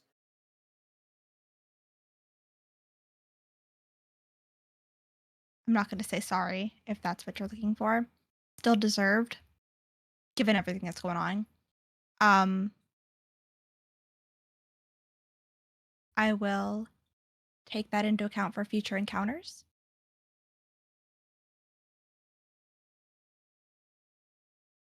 But you know the protection was activated, so why? So,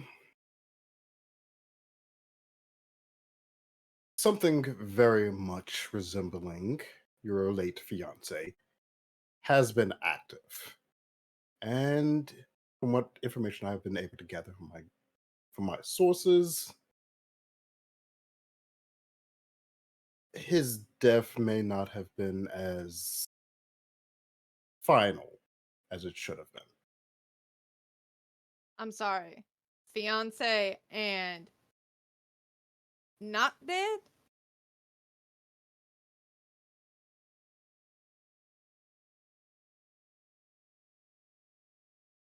Whatever is bearing his face and name should not be treated as the same thing as he once was.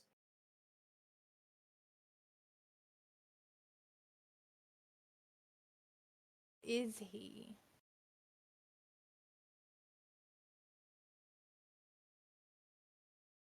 What was that? What is he then?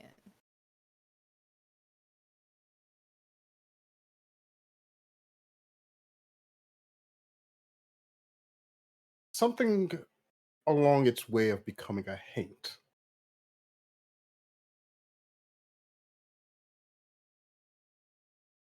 Tiffany sits down.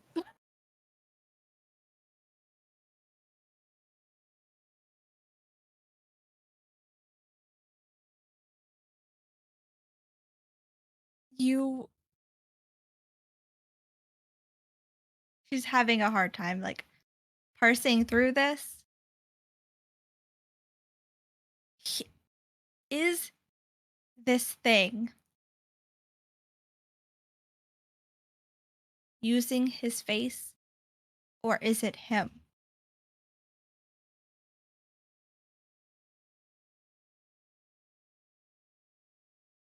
That changes a lot of questions about what I have to say.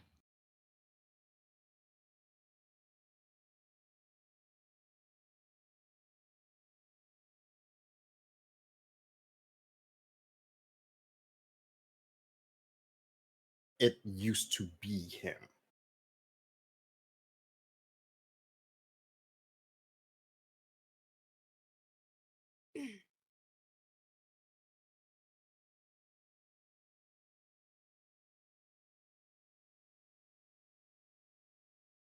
Feel like the two questions I have won't have answers that I want. But I might as well ask you anyways.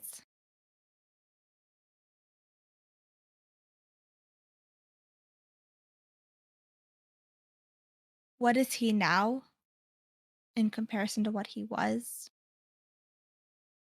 And why is he here? 'Cause I'm no one. So why couldn't he just take why couldn't it just take what it wanted and leave? Why is it here now?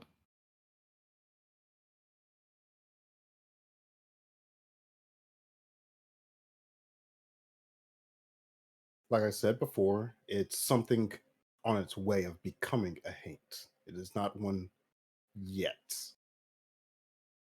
It is no longer human, but it is technically closer to that spectrum than what it's trying to become. Why it is here now is because it needs just a little bit more to finish the transition. Does it need her?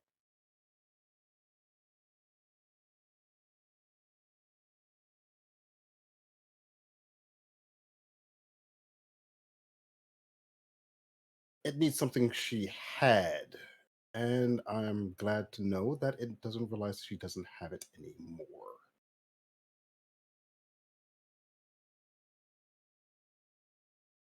We've talked about this vague shit. What does she not have anymore?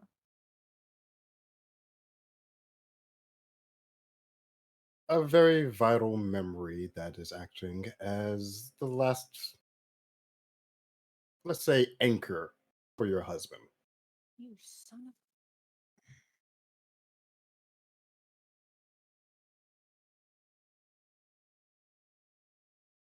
What? What does he mean? What is he? Something I don't have it. I think Tiff points it out. Hey, you and I are having a chat later. You and I need to go to Hattie's. Come on. You don't need to be here with him. I will explain. This is what I get for doing a good deed. Definition Before- of good deed, Otahay.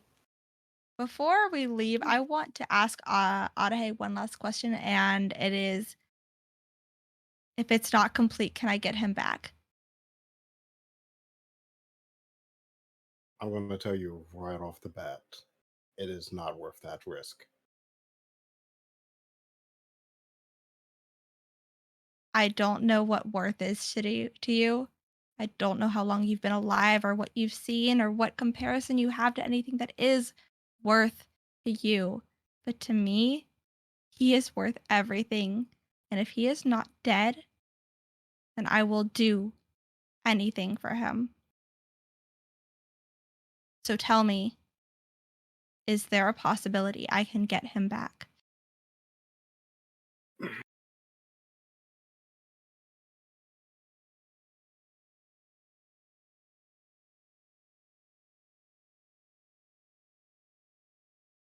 There is.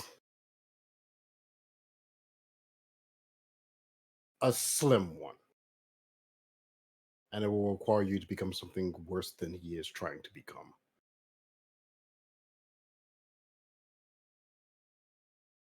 I will look Adahe in the eye and I will leave with Tiff. No words. Tiff will let Pip get out the door first and turn around.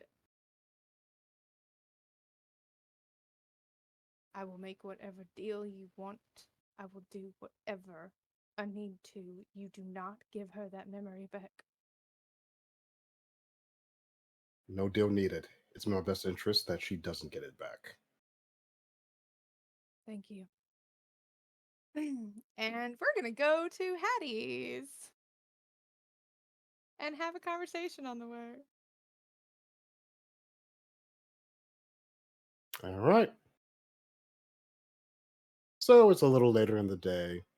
Probably after all is said and done, it's pushing like probably 6, 7 o'clock. Hattie, are you still in your office? Yeah, I'm trying to look up any of the hieroglyphics that I can remember or see. All right. Actually, yeah, we've been going for a little bit. I think before we jump into everybody gathering back up and comparing notes, we take a bit of a break first. So, we're going to be taking a few minutes break, about 10, 15 minutes. Everybody, there's a good opportunity to get refreshments, relax, what have you. And we'll be right back.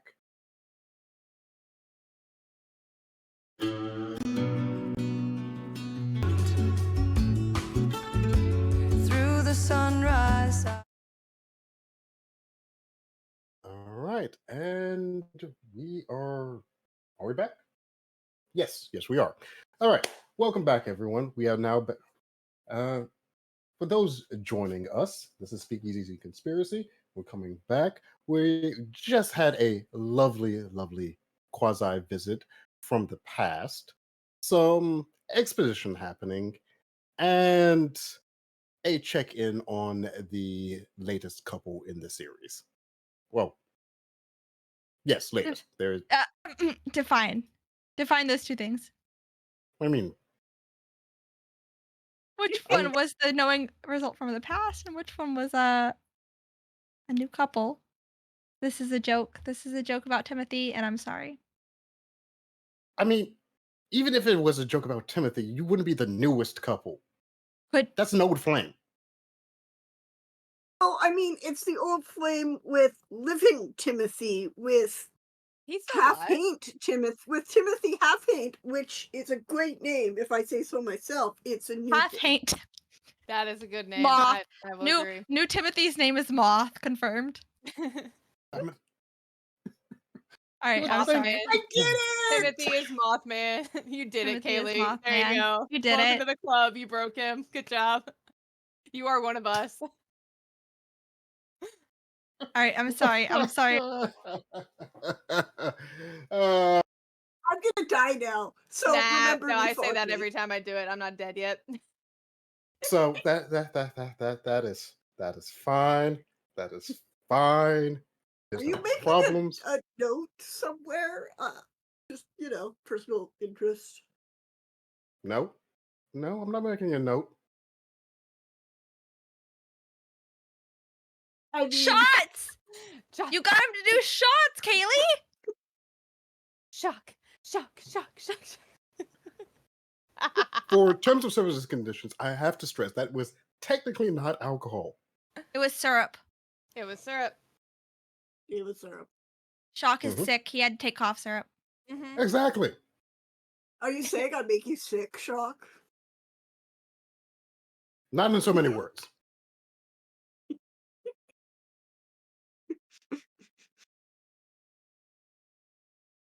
Okay, we had a totally normal break, guys. To answer your question, Bella, what was in that shot glass was some very old school cold medicine.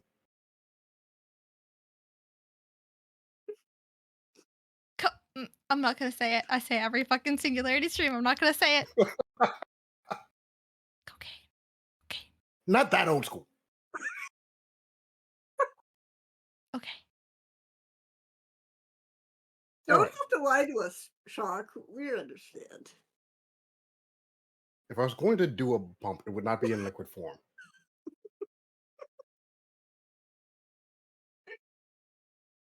Why does this come up on every stream I'm on? Because for us, it's the Every 20s. single one.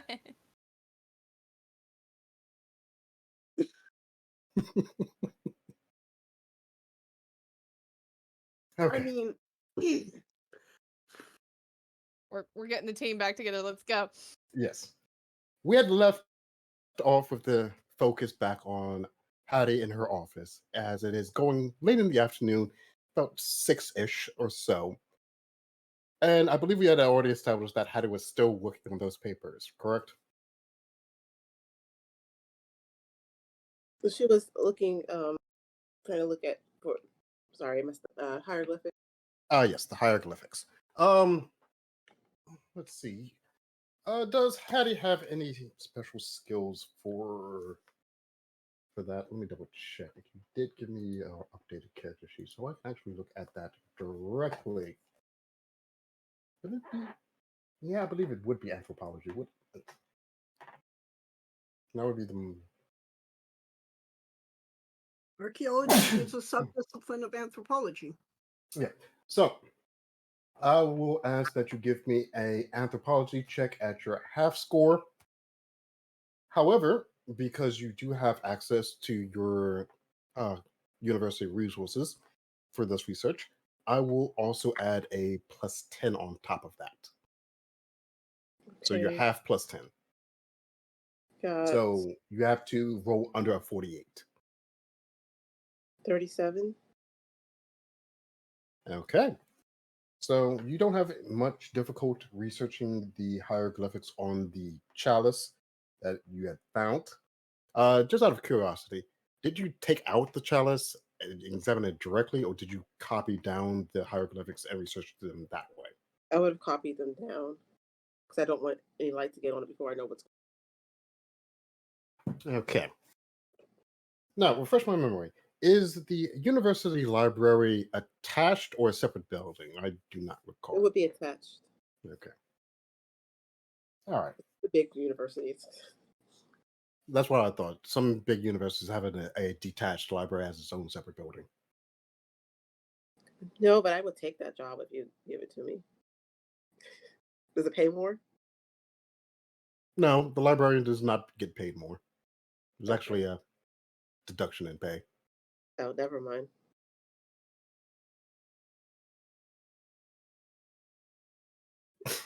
All right, so moving forward, you're in your office, you're researching. The hieroglyphics you find out, they don't make much sense. They seem to be wishing the king a long, prosperous rule of 10,000 years and more. In this life and the next.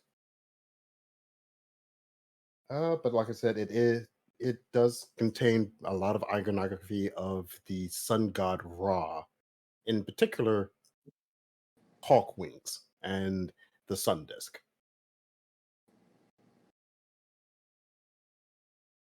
But other than that, it seems to just be a alabaster chalice of remarkably good condition. But yeah, nothing strikes you as anything particularly odd about it other than that. But that being said, not long after you make those observations and translations, who would be first to arrive? Cass and Pip, or Dot? Which one of you two? Which group would be Dot. the first to? It'd be Tiff is- Dot. Yeah, it'd That'd be be Dot. Dot. 'Cause Tiff is driving slow because we are having a conversation about Are what we I having- know. Are we having a conversation where I'm sitting in the passenger seat like, That I'm explaining what I have been told about the memory and that Otahe took it and oh wait, That- hold up, time out. Hold up.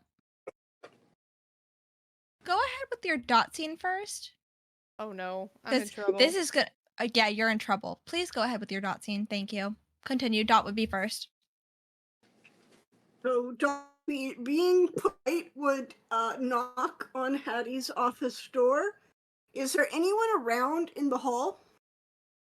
Any students or In the hall itself, nah, at this time of day on a Saturday, it's more or less empty. Like there's a couple professors roaming around here and there. are they within hearing distance? No. Dot would then say, "Sweetheart, it's me." Okay, one moment, and she's gonna cover up the chalice. Come in. Before we continue the scene, I would like to make a bit of clarification. I apologize, Kaylee. Thank you for bringing it to my attention. So, I will go ahead and mention this. The chalice I'm referencing is, in fact, a real world object. It was, in fact, found in the Tutankhamun burial chambers.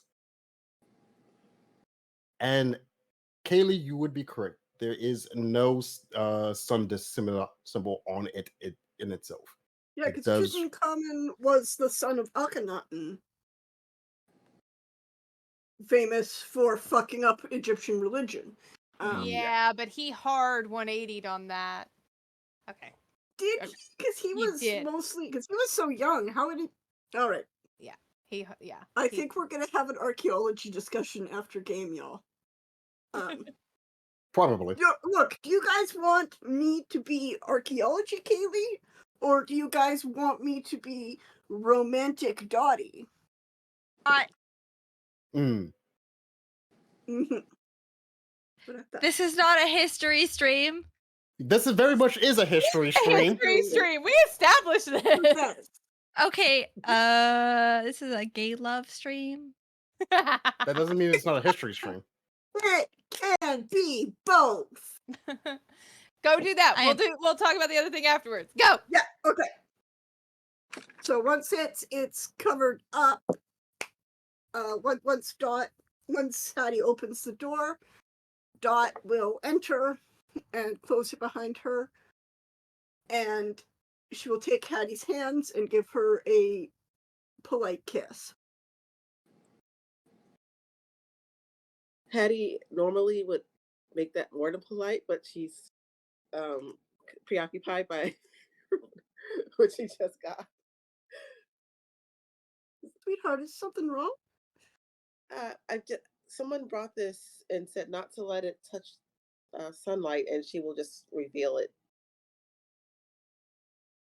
Oh my. I've been looking at the hieroglyphics on it, and it doesn't really make a lot of sense.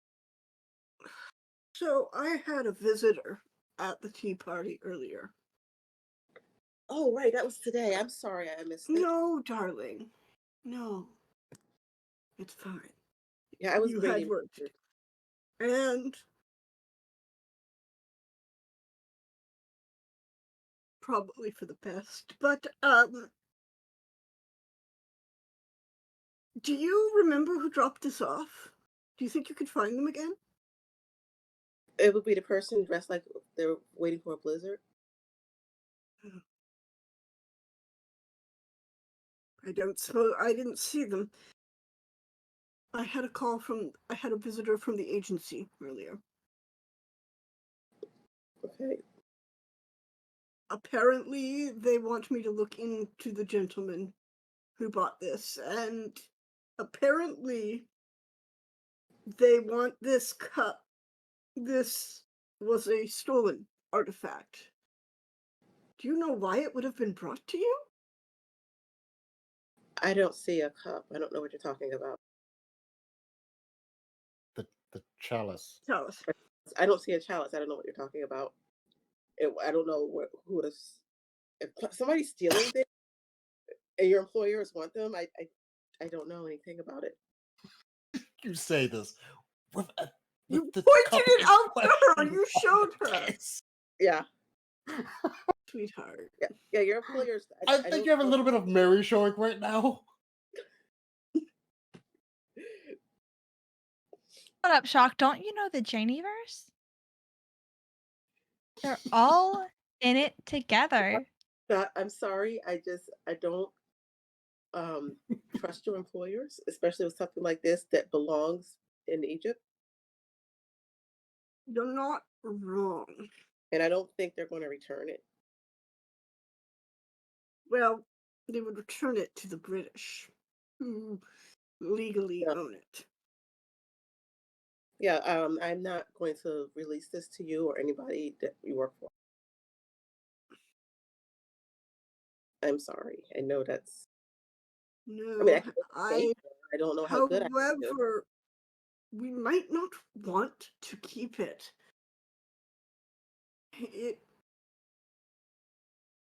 Apparently, it has the potential to become. Okay, so how do we get it back to Egypt?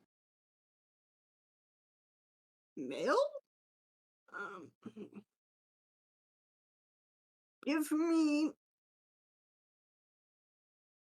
I know how to make this work. Give me a couple days. I said not to let sunlight touch it. Yeah. Is there any like Egyptian presence? Like, would there be any of that in New Orleans at this time? Yes. Then I'll go.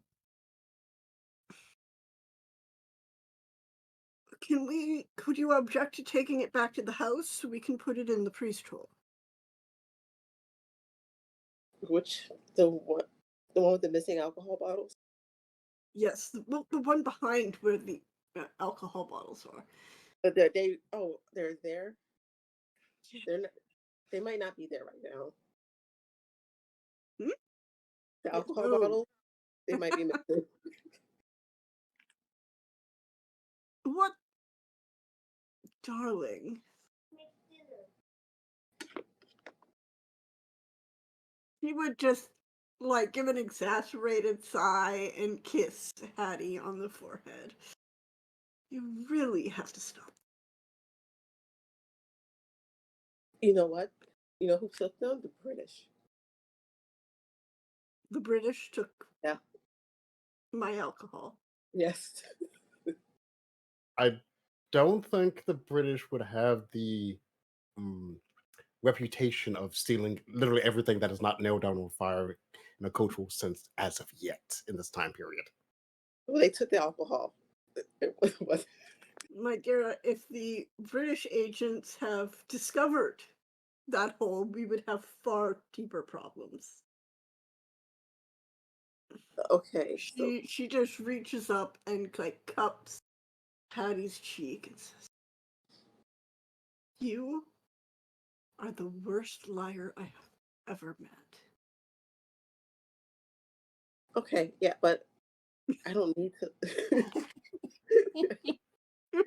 How Okay, do you you make got me that there. so flirty? Like it's obvious she says it with like sincere and deep affection. Like this is how Dot said. This is probably how Dot speaks. It's fine. That's why I'm laughing. The fact that you made it sound flirty. It's flirty. Dot's like it. Yeah, no. This is how Dot expresses affection. All right. Did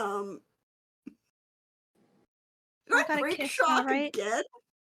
I Yeah. think I broke most of you. I think Shock needs more cough syrup, and I think Yeah. you guys need to kiss.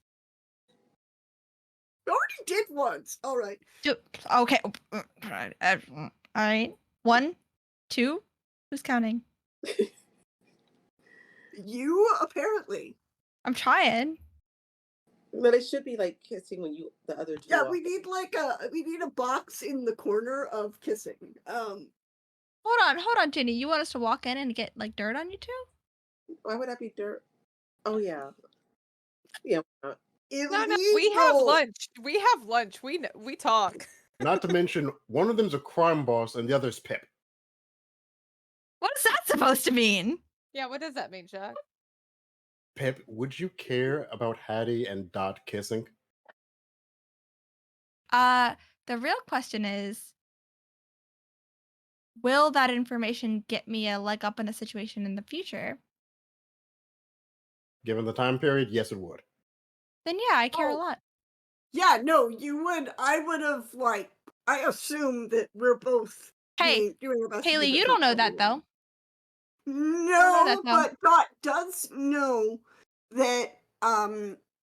And here I'm just giving shot-free ammunition, but Dot does know that any rumors of her being homosexual would completely ruin her career and possibly get her shot in a dark alley. Nah, that's what Tiff's gonna do to her. Sorry, it was right there. I'm so sorry. To say is that all Dot knows of Penelope is that she's just a little guy, literally. Yeah, I know, Pip. I'm a literal child, Penelope. But Dot doesn't want literal. I assume, and Hattie as A well. literal would be- child to accidentally literal say, child. "Yeah, I saw 2 kids kissing." Yeah. They would. I mean, This is the best conversation that's happened all night. I think. I would say that if okay, Mm-hmm. how would you got would see? I'm just doing so many mental calculations in You my can't. head. You can't do that All though. right. You can't All do right. that. Well, no, even let me do then- this. I'll end this debate right here, right now. Between Hattie and Dot, which one of you has the worst luck?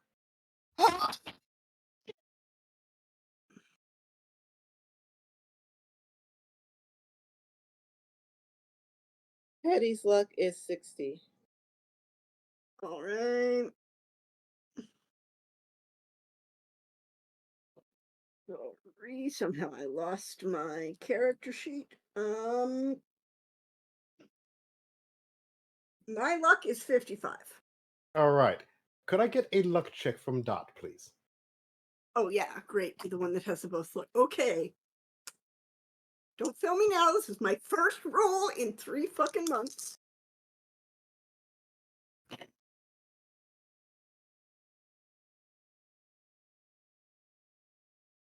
Going back in the container because that's a 71. Okay, so yeah. So what I'm betting is that this is while she's standing there, her forehead pressed to Hattie's, chucking her cheek in her hand is the exact moment that they come in. Mm-hmm. Without knocking. Mm-hmm. But before that,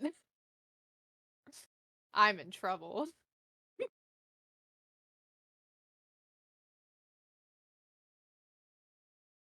Good distraction. So, how is Cass and or Tiff in trouble? Well, Elsie/Pip. I am behind the wheel of the car driving, telling Pip about the coffee meeting I had with Adahe before we signed contracts, and how I asked what he took from Hattie and Pip. And when he said a memory, I didn't think anything of it, and so I didn't tell her.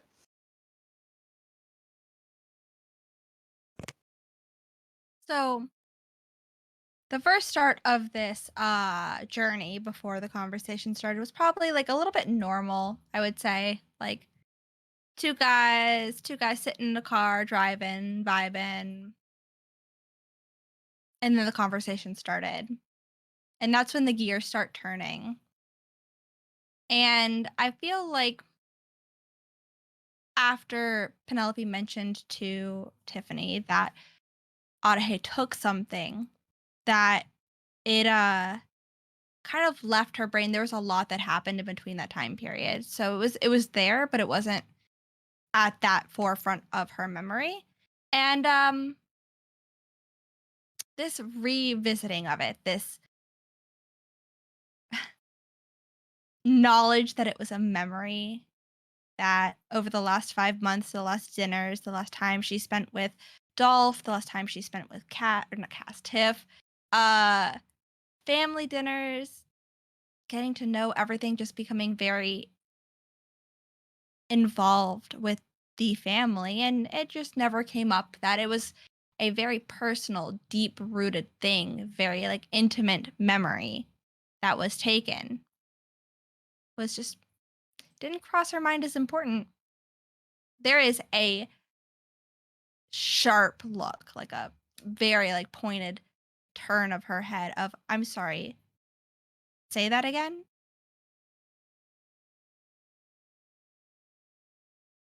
Who needs every memory they've got rattling No, around in their head? no. He took a memory and you knew about it. He took something that belonged to me, that I confided in you, that I felt like he took, and you knew about it. A memory, and you knew about it, but you didn't think that was important. It You was didn't important. tell me. No, I did not. Did he tell you what it was? No. He just said you would not miss it, and I didn't take him at his word. Knew he had to have taken it for a reason. He's a snake. Yeah. And every single analogy that goes with snakes are that they're liars and cheats and stealers. And you thought that the fact that he took a memory from me wouldn't be important to me. I don't care what you think a memory is. It's not Say that. yours. It's not yours. It was mine. Learn to lose things better, Tiff. Or Pip. For fuck's sake. I've lost everything. Yeah. And this thing is now keeping you alive.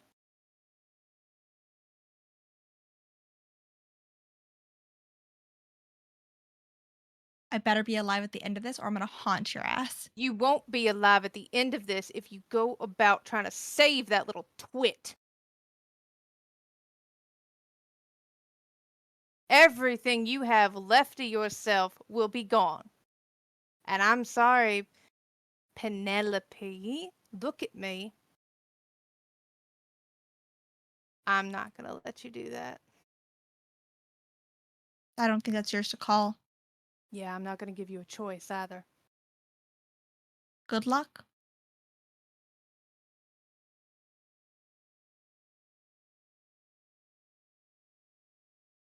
I didn't tell you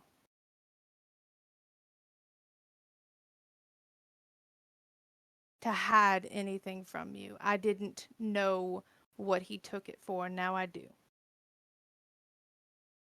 I was going to tell you when it became relevant. it's relevant. Because now your fiance, thank you for telling me that, your fiance, who is supposed to be dead, which I'm guessing is part of why you ran from West Virginia, is hunting the memory and is going to use you to find it. Because now I'm pretty damn sure he knows you don't have it. Which means he's not hunting you anymore. He's hunting Adahe, who can take care of himself. You can take care of yourself now. Can you honestly tell me that you 5 months ago could have taken care of yourself? No, it's not the point. Yes, it is.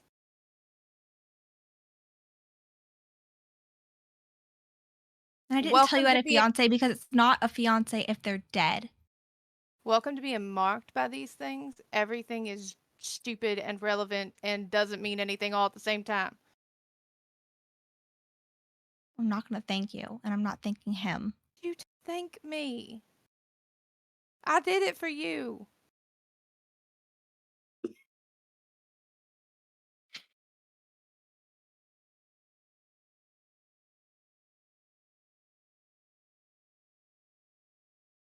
I appreciate your concern. I appreciate. No. I only appreciate your concern. She is. I don't need his help. No, you don't. But I'm gonna keep making him give it to you anyway.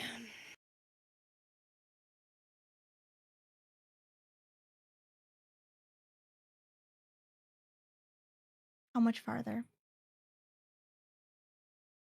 10 minutes. Great. I'd rather keep to myself then for that 10 minutes. Get myself collected. All right. Quick table check. Everybody good? All right. So 10 minutes pass. You roll on up and find your almost now habitual parking spot in the university lot. Still empty.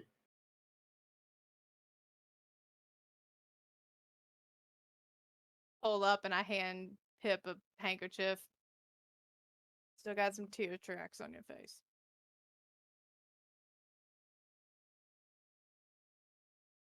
I'm going to shove that handkerchief right back at your chest and wipe it on my sleeve. I'm going to be like, I got this and don't need this. Thank you. I'm proud of you. No. She's just like walking, like stalking, like fists clenched, like I've got this, I'm not gonna cry again, I'm not gonna cry again, I'm not gonna cry again. Yeah, And She this is cried the too stuff much. that made Geo think that Pip was a guy and a child. She behaves a very specific way, and neither of the things are wrong. I will catch up to her and just put a hand in the center of her back. And not knowing that this happened earlier in the day, lean in and go, I do trust you to take care of yourself and to handle this. And I'll She just would keep lean into you. walking past. Nope, she's gonna keep leaning into you. Keep that hand on her back. She'll lean into it. Yeah. What's going on here? And as interesting of a walk this makes, you do eventually make your way to Hattie's office, where you guys barge in on the very intimate scene.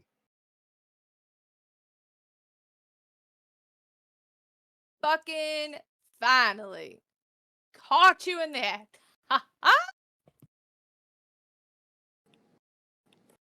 Oh, Okay, as soon as the door is closed,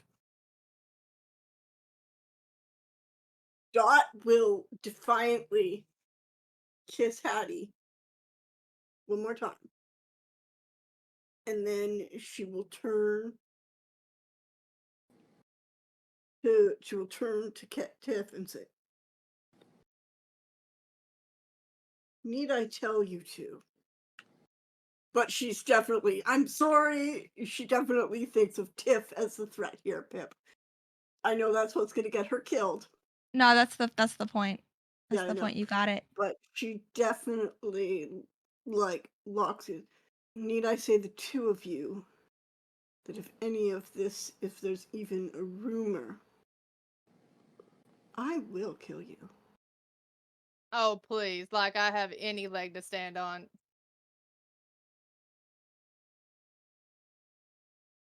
I was expecting you all right now. It's not my office hours.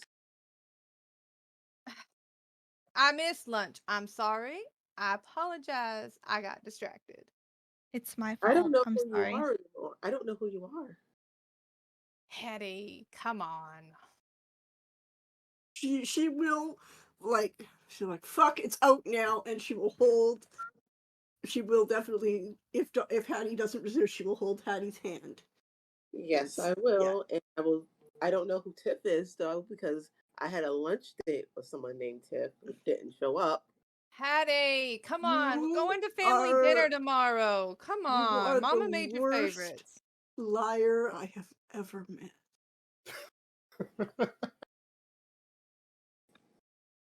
Got him. Read the rights. Read the rights. I'm so sorry I didn't call. Something came up and I still have my hand on Pip's back and I just like bring it up and clutch the back of her neck. Like this is what came up. Well, I didn't think you two were. Did I miss something? Tiffany will pull her hand away and not say a damn word.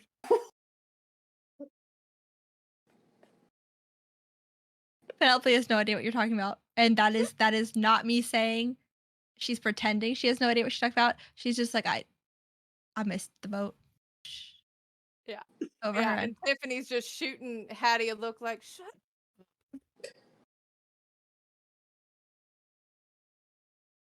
So, what came? We have another thing on the playing field that's after Pip here. Oddahay's running interference for now, but I don't know how long that's gonna last and if any of us are gonna get caught up in it. Well, what's going on? Not my story to tell. Miss Pip, you want to take a seat? I assume Yeah. that this is a normal, like, how big is her office again? Like, I don't- are we all comfortable in here? I think Or so. If I are remember we, correctly, like, we had when we last were in Hattie's office, we found out that it was sizable but cluttered. might. Okay, So so you can- it's like 6 or 7 o'clock right now. Hmm. In early September, so it's still bright and hot as all hell outside. Thank you. That was where I was going with that. We stay inside. Yeah, I want to move and, like, you know, the persona rubs off on a bit, so Dot just wants to offer tea and muffins. And then she remembers that she does, in fact, have a muffin. Yes, the bag of infinite muffins. Always. Bag of infinite muffins. It's back. She will take one out and go, have a bite to eat. So as is a custom for Penelope in extremely anxious situations, Penelope does not eat. It is consistent, but she will take the muffin, as is polite is her nature and her upbringing. It will just hold in her hand and That's probably her begin That's her her emotional support for muffin. Yes. until she crushes it in anxiety. Where does she start?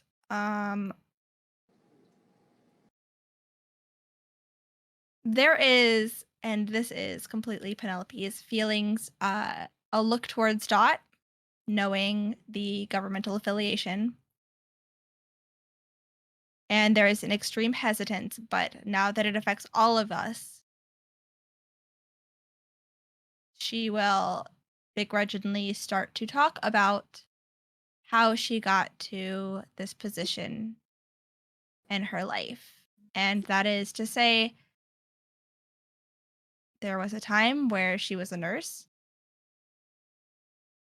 And in that time frame, there was a night shift where she was working like any other night shift. Away things. Mm-hmm. And during that time, she went to go get water for a patient, came back. Things. Mm-hmm. Within the last 10 minutes, maybe less, what she came back to was a complete massacre. Patients, doctors, other nurses, all gone.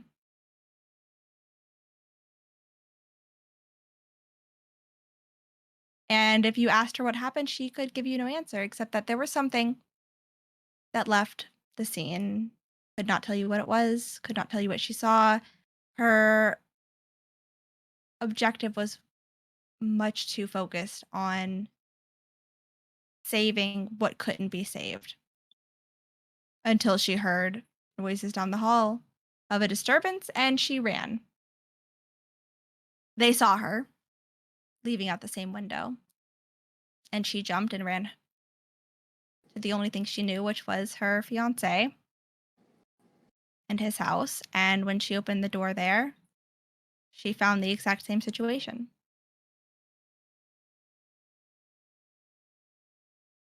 A complete massacre of her fiance's body, or what was his body. My dear. And she ran again.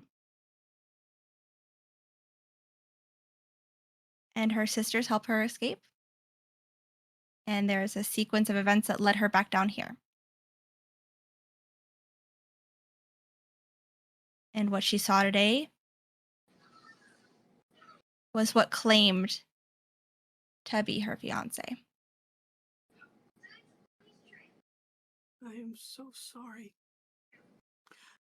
Would, with Dot's specialty on modern terms, I guess I would say supernatural terrorism, I can't think of what they would have said at the time. Would she have heard anything about this incident?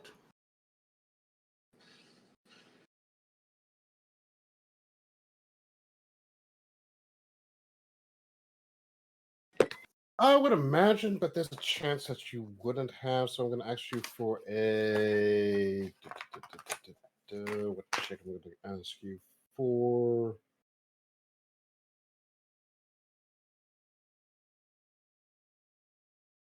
There's no straight up paranormal investigations, but Occult? yeah, let's go for a cult. Okay. Come on, new dice. Can Hattie just offer Pip one of the bottles of alcohol that she had stashed away? She drank it. Thank you. I beat my half score. That's Yeah. that's a 12. Yes, you are very familiar with the investigations of that matter that Pip describes, and both the incident at the hospital and at Timothy's home.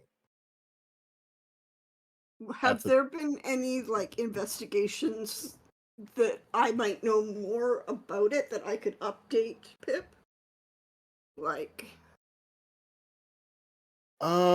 Following the initial report, they do report that while there was a active crime scene at Timothy's house, they could not find the body of Timothy when they went back to secure all evidence.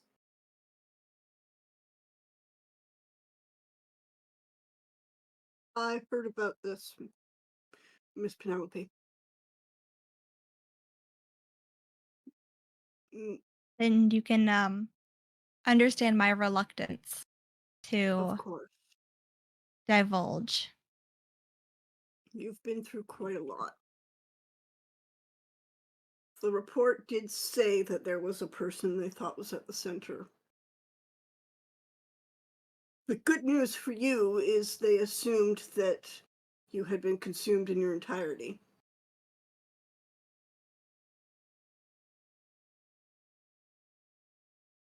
Is that what your sector of the government has to say, or what the local authorities have to say? I assume that this is from my sector. To answer that question, Dot, you would be aware that as far as local governments are aware, yes, Penelope is still listed as a missing persons and a prime suspect in the case. Your particular department is of the belief that Penelope was consumed by whatever happened there, and if not, would be treated as a prime suspect involved in the matter. That is according to the local governments, you're a missing persons and a suspect. According to my people, you were consumed. And then she will squeeze Patty's hand and say, I see no reason for that to change currently. Good, because if it does, I'll kill you.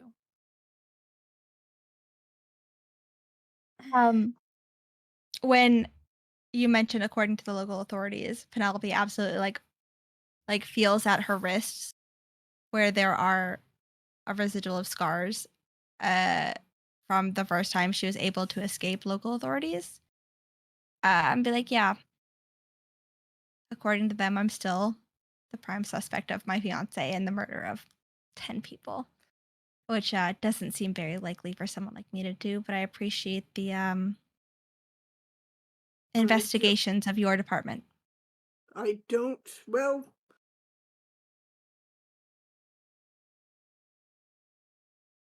If I can do it without alerting my department, because I feel that your good regard and well-being is more important than keeping them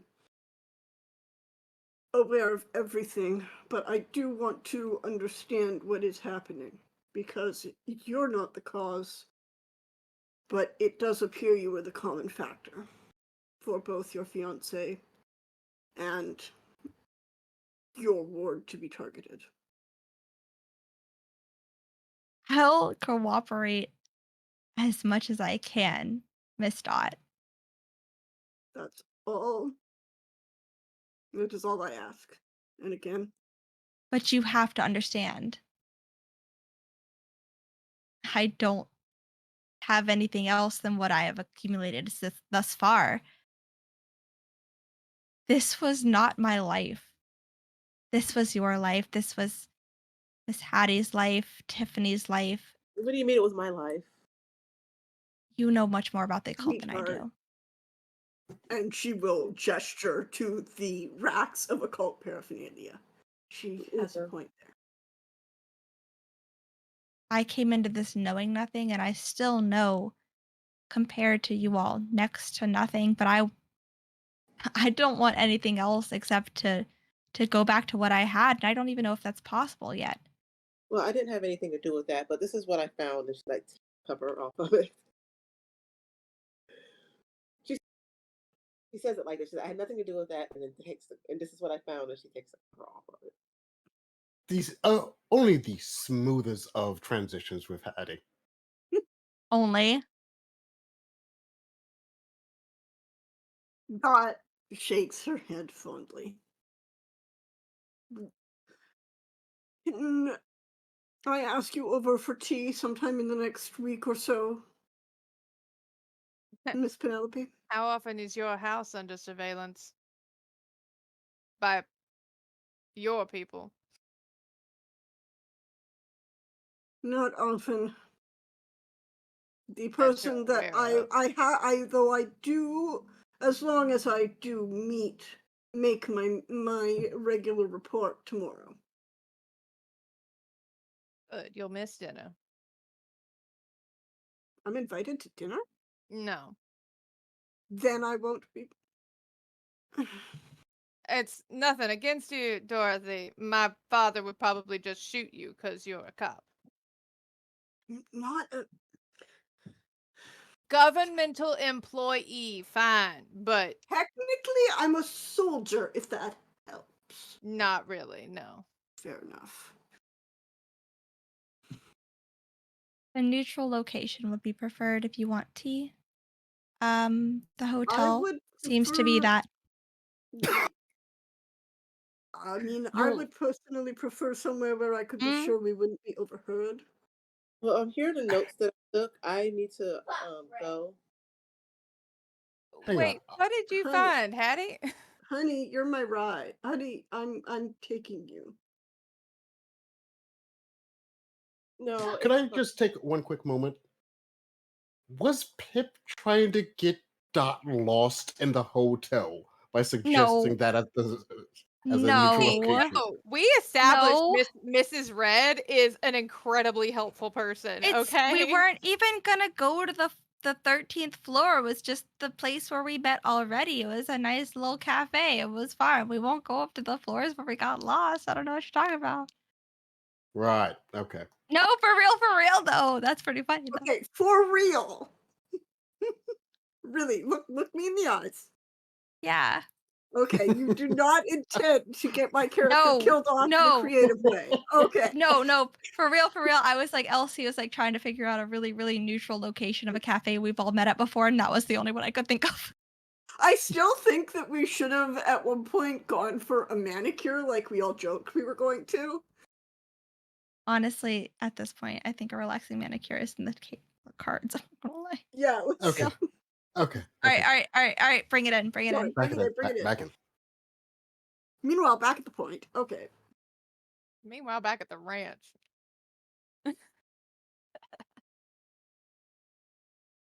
Yeah, here are all my notes that I took on this so far. I need to.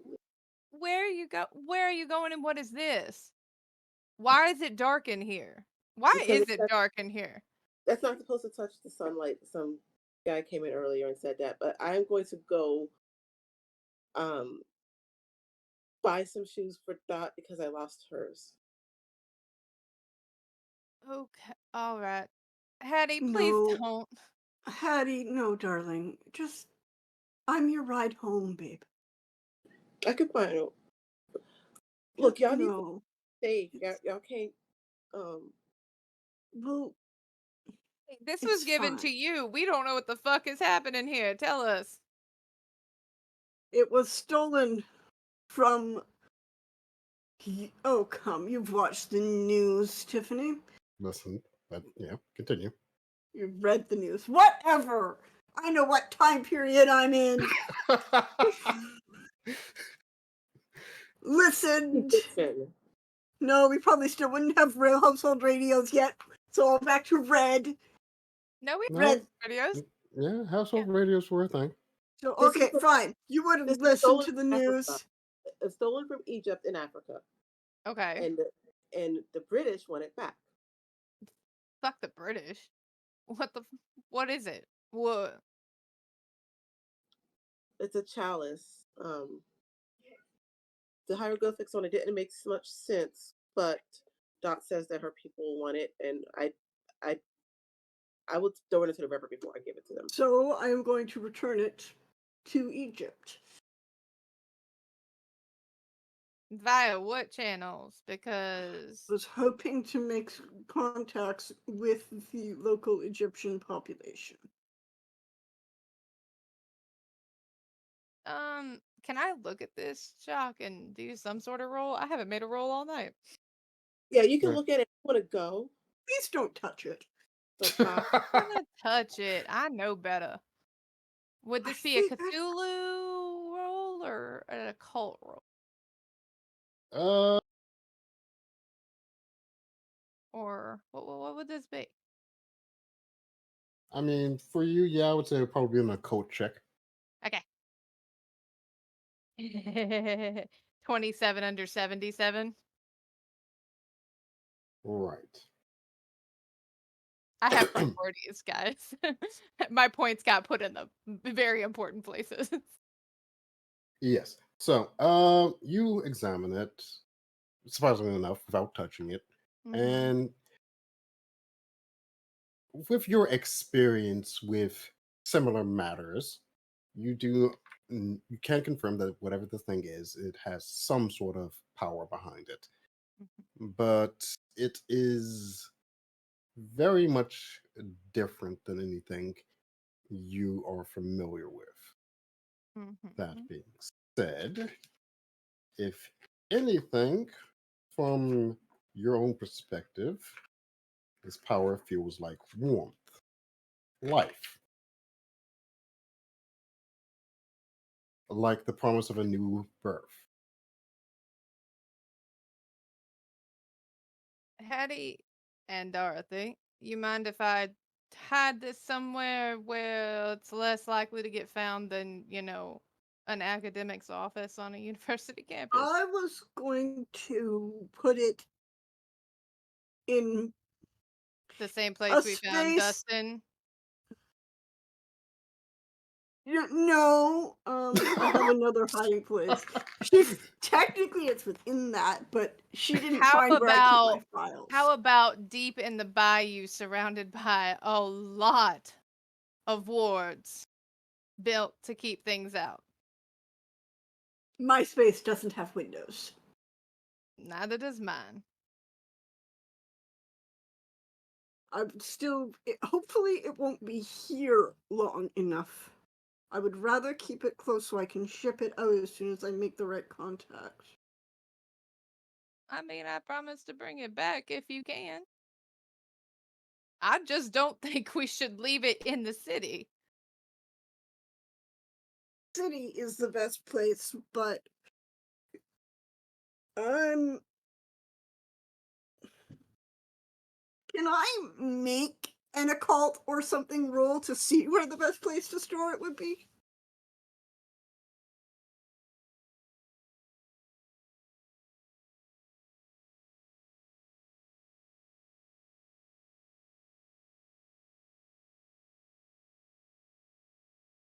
Hang on. I just got a ping from somebody that is very important that I may have to answer this one real quick. Give me 1 second.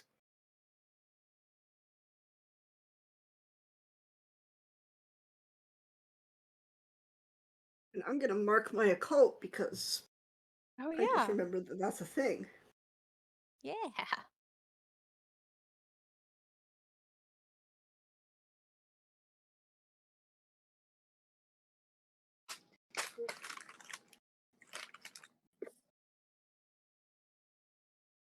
Oh, Mm.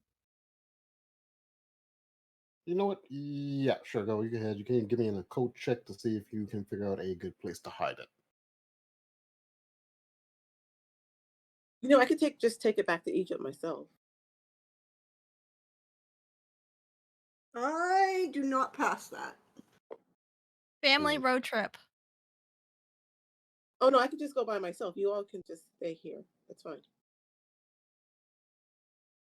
Dot. This is being very quick. Like, you probably want to make a check to see if you saw it, but Dot looks very hurt for a second. Just Okay. staring at Hattie like, we have talked about this. You were staying, and we were talking. We are friends. Yeah, no, Dot is like, you want to leave me for like a couple months to go to Egypt? Yeah, But if you I'm all not need to stay mistaken, safe. there's not any real transatlantic flights as of yet. That's All Yeah. steam. Yeah, it's all ship. Yeah, you all yeah. need to The stay steamer, safe. that would be it. If I find a ship, I can just get on it and go, and you all can be safe here. Yeah, we're As not safe as safe here possible. from anything. We might as well work together No. on this. Please. No, I don't. Oh yes, I will say, please get on the ship. Give me a closed environment. Do that. Yes, go ahead.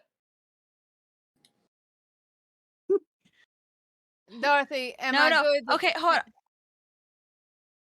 on. No, I was just gonna say we cannot get on a ship, Shock, because that is the last time I did that. Penelope didn't live, so please don't do that to her. Thank you. Yeah, that got And you killed. It was beautiful. I'm pretty it sure was that Cassidy's fault. It was. I have some kind of bad luck sometimes. I don't want to spread it to you all, so I should just go Well, with then it. I will take it and I will hide it and until we figure out what to do with it. Dorothy, I appreciate like you've got the connections, but I've got the resources to hide this. You know that she didn't find all the hiding spots in my home, right? Yeah, No but offense, your Miss house is Penelope. already under surveillance by your employers, who you said you don't want to get, like, you don't want to give this to them. Why? Very well. All right. Thank you. I will close up Bring the it crate. back. This Alright. thing doesn't need any blood sacrifice or anything, right? Not that we know of.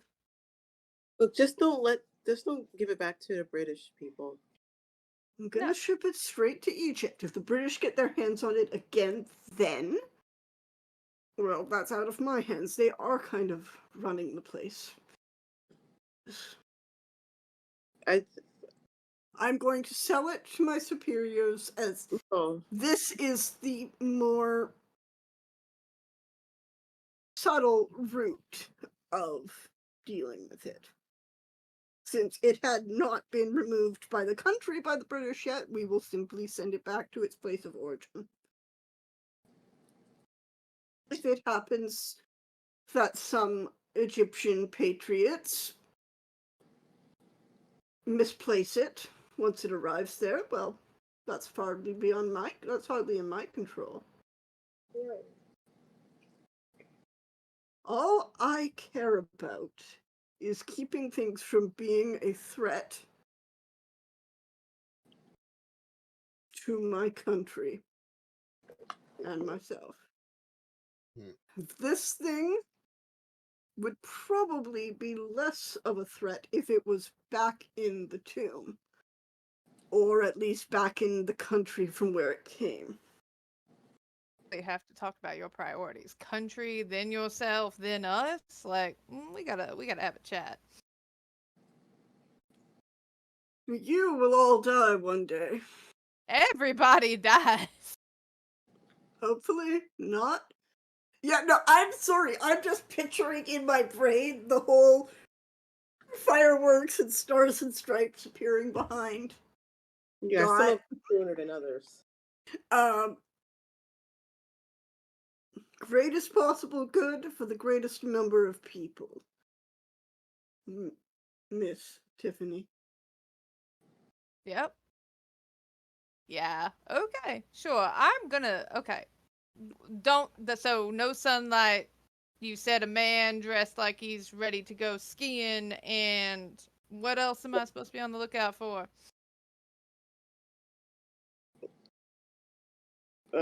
Government. Dorothy's people. Got it. Cool. All right.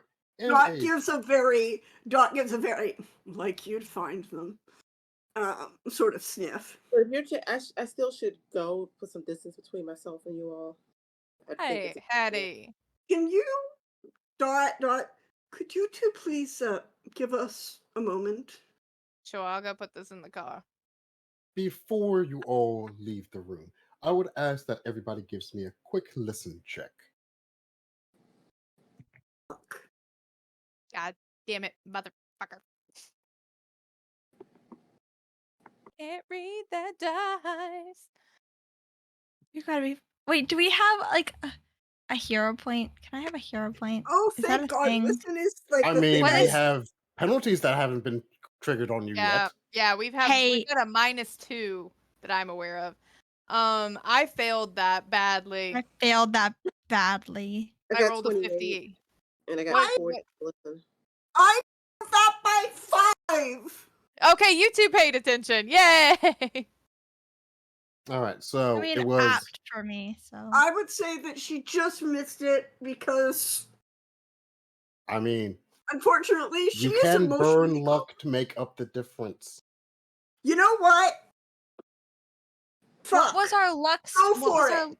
Go for it. What was burn what was that fucking luck? Haley, hold on. What was our luck? Agreed upon mechanism. Was it Our agreed upon thing was your luck resets every session. Okay. To the max? Yes. Your sanity doesn't. Okay. Yeah, the agreed Oh. upon. If that's the case. Burn, baby, fucking burn. Yeah, I'm doing math. I'll burn 15 luck to get to 59. I'm burning I'll burn 38 so fucking of my lucky, 40. bitch. I have 2 luck left. I am burning 38 of my 40. No, 2 of us can hear it. It's fine. Nope, I want to hear it too. I want to hear it too, Kaylee.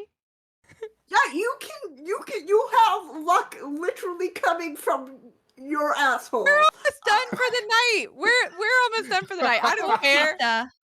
Oh, Kaylee's Pizza. Candace's bringing pizza. That is famous fucking last Please. words. Please, come I'm on. fine. We all burn luck. Go. Let's go. We all Let's go. heard We it. all hear Shock, it. We all heard it. Okay. What did we hear, Shock? Maybe I shouldn't hear it. I feel like I should. So, in the lull of your conversation, as Tiff is picking up the crate and moving to the door, in the distance, you hear the very distinct staccato of machine gun fire. Mm-hmm. Had- Who's firing machine guns? Where's the nearest telephone? Let's see. Hattie, would you have a telephone in your office? I think I would. Damn, Hattie fancy. Yeah, Well, and then I don't. That's what I assume. I think she would. No, she's tenured. She definitely has. Yeah. You're right. She is tenured. She would have Yeah. an office phone. Tiffany would have one in her apartment. Dot would have one in her house, but yeah. Yeah, I am I'm just- calling I- Adahe now. Whoa. With what phone? Well, we just said there's one in Hattie's office. Yeah, but it's Hattie's phone. What does Hattie want to do? Yeah, what does Hattie want to do? I'm apologizing to you all and getting it what looks like random things into a bag. Call Adahe then. Go for it. Yep, I'm calling Adahe. Getting the switchboard. Dot's just busy having her heart broken. All right. Soldier instinct, though. So, after dealing with the switchboard and a few rings, it finally picks up and Adahe answers. Streich residents, how can I help you? Oh, you are learning so well. We're in trouble. University machine gun fire. I have a fun little thing that we've got to get out to my parents' house before it potentially blows up. Haven't decided yet. Please come get me. Hold on one moment. You Thank hear the you. sound of shattering glass and something loud hitting wood. There's a bit of a problem here as well. I will be there as soon as I can. Thank you, darling. All right. Why? There's a problem at my apartment. I'm sorry, this is my fault. Yeah. No, No. how is this your fault, Hattie? Please tell. Just trouble It's- follows me. Can you guys just cover your ears for like 10, 15 seconds? Miss Penelope, Tiffany, Why? I would like to have a romantic moment. Have your moment. I'm going outside. Let's go. No, it is I'm not gone. I'm gone. You Yeah, don't I've got the have to crate, ask us. and I've I'm got not. the crate under one arm and a gun drawn. Let's go. She just like takes Hattie's hand. Please stop trying to run away from me. You are not bad luck. Do you hear what happened to her? How it is not you. We This- all have our own demons. Oh, Just if follows you me. were bad luck, then how could you have brought so much hope into my life?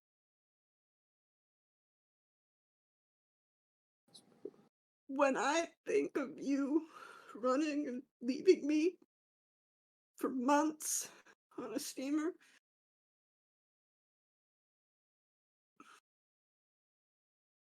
I just feel lost. Okay, Hattie's going to say something, and Dot's going to know it's a lie. She's going to say, "I don't care," and Dot's going to know she's lying. Yeah, no. No shit. I mean, Dot does freeze for a second because that her whole family drama. And she is going to kiss. Once again, she is going to just kiss Patty. This is classic movie romantic kissing of long and slow, and just say, "You are the worst liar I have ever met. Stay behind me, please." And she draws her revolver, and it leads the way into the hall. And as the two armed ladies, two clearly armed ladies, I'm not sure if Pip picked up a gun at some point without me noticing. Nope, I know how to fire a gun now. I do not own a gun. Yet. He always has two on her. Ayo! Yeah, so as the ladies arm up and storm the halls to clear their escape, we zoom out to the college campus at large as a force of figures dressed in dark robes, equipped with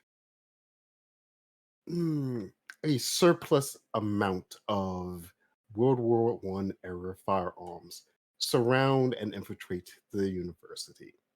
We zoom even further out and high above, watching over everything in the rays of the sun, is a hawk, large and majestic, and very much not of local descent.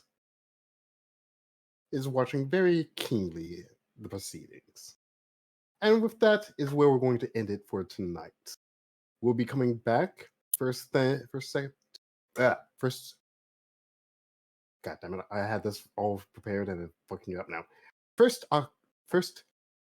Saturday in October for part 2 on Wings of Fire. All right. So, how does everybody feel? Hmm? Fucking Horus? Maybe. Horus I don't think so. isn't a hawk. It's a hawk. Well, Horus isn't the only hawk, if that's the case. He's not. What's wrong with By the way, did everyone know that Anubis, the animal, that Anubis is actually not a jackal? It is a type of wolf. Yes, because for the region, the word they use to define as jackal kind of covers most dogs in that area. Yeah, no, I was just like, I was shook. Anyway.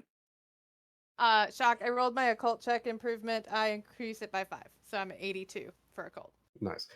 So let's go over everybody's outros real quick. Let's see, who should we start with? Let's go in reverse order again. So let's kick off with Kaylee. Okay, excuse the freak out. I'm Kaylee. You can find me on most socials as Gnome Barbarian or No Barbarian Game. I'm gonna go scream now. Okay. Cass, if you would.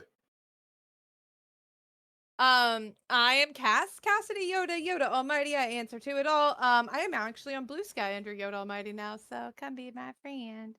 And let's see. I am back next Sunday. Yeah, for Fragments of Tomorrow's Apocalypse, where Alan is going to let me fuck around and find out.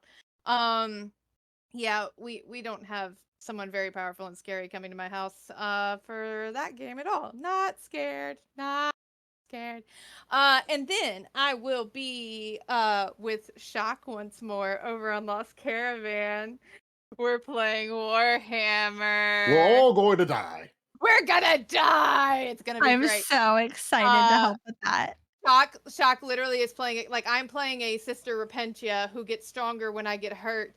And Shock was just like, I can hurt you. And I was like, yes, please. And that's the only time I'm ever going to say that.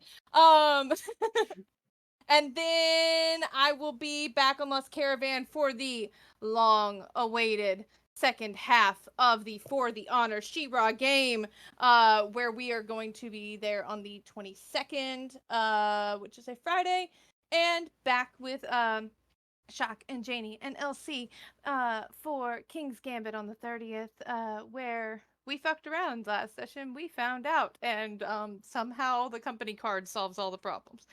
So yeah. Except for my retirement check. No, Yeah, we're well, that's ours to fine. spend, Daddy. Polly will buy you a chalet in France. It'll be fine. Yeah, and then we'll be back here on the 7th, and I'm excited.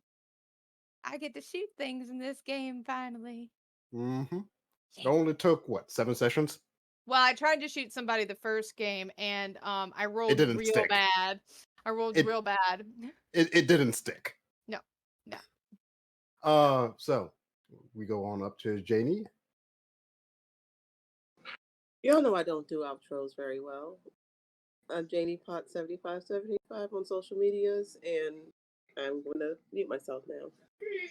Practice makes perfect, Janie. Practice makes perfect. All right. And LC. Okie dokie, here I come. I'm Elsie. You can find me on Optimistics on all social media. I believe it is spelled out for you in the display. I will not spell it for you as it is confusing. Where can you find me next? I am off all the way until the 6th. Have a happy Labor Day, everybody. Relax, enjoy, drink, do whatever it is to celebrate this national holiday. And then on the 6th, if you enjoy watching me die, actually, just so you know, Shock, I feel like those bits should be saved next time against me because they were paid for by... Oh, yes, they will be. Great. Great. As if this suffering wasn't enough for me. But if you want to watch me suffer more, come check out High Shelf Collective, where we have our third table of not High Shelf Collective, that's redundant, where we have our third table of Slasher Flick. I play a girl named Ty. She's pretty cool. Did she survive the first table? Yes. Will she survive the next table? No. Why? She got a boyfriend. And in any horror movie, we all know that is a death sentence for one of us. So will it be me? Probably, because Hoop loves to kill me. After that, you can find me at Gay Camp back here on the 12th on Singularity. It's great. Meg has promised a slasher, potentially. Will we start dying next episode? We don't know, but it's really fun, really great. We all play a bunch of gay kids with a lot of trauma. Sounds so fun. Exactly. Kaylee's got it right. Does sound fun. Is fun. Last episode, we everybody except me got into a fist fight in the middle of town. Not on brand for me. But I have one more thing, Shock. Hold your horses. Mm-hmm. Because if you liked watching me get destroyed by an NPC of my own creation, come check me out in Duskgrade on the 18th. Come check if you like Lancer, if you like Max, if you like watching me like fucking blue screen myself. It's really great. We're having a great time. We met Muscle Mommy. Muscle Mommy is slightly proud of us. We really love Muscle Mommy. That's all I have to say about Duskgrave. And then I'll be back, as Cass said, with King's Gambit to make sure Zaddy gets his dues and his retirement fund unless I steal it from him from beneath his feet. Hey, you know, sometimes you pass away and I just take all your Medicaid money, Medicare money. And that's it. Right. Yeah, don't know how I feel about that. All right, so So I've been Checkpoint Failure, your keeper for this evening. You can find me at Checkpoint622 over on Twitter. I refuse to call it anything else until the day I die, or Twitter dies, whichever one happens first. My money is on Twitter. It's already dead. It's getting there. It's on life support. It doesn't know it's dead yet. But that being said, the next time you'll be able to catch me will actually be this upcoming Monday, Labor Day. I will be streaming on my own channel as I try to do every Monday and Wednesday. The next time you'll be able to catch me in tabletop format will in fact be this, well, not this Saturday, but the 16th over on Lost Caravan, where, yes, we'll be playing a lovely Wrath and Glory game where we are all dying. And yes, I figured out a way to make a effing rune priest in that. So fun times for those of you who know what that is. Moving right along after that, you'll also be able to catch me on the 17th with Breaking Neon right here on Singularity. a Say of Miss game ran by our lovely all-seeing eye. And then after that, I'll be back on the 23rd for, was it 23rd? Or is it the 30th? 30th. King's Gambit's the 30th. King's Gambit is the 30th? Yes, thank you. So King's Gambit will be the 30th. Now, I do need to confirm with Meg if we are going to be having a last transmission game this month on the 21st or the 28th.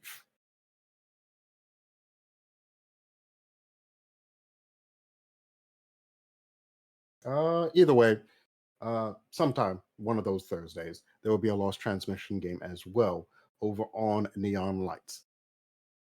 Once again, I do need to complete the proper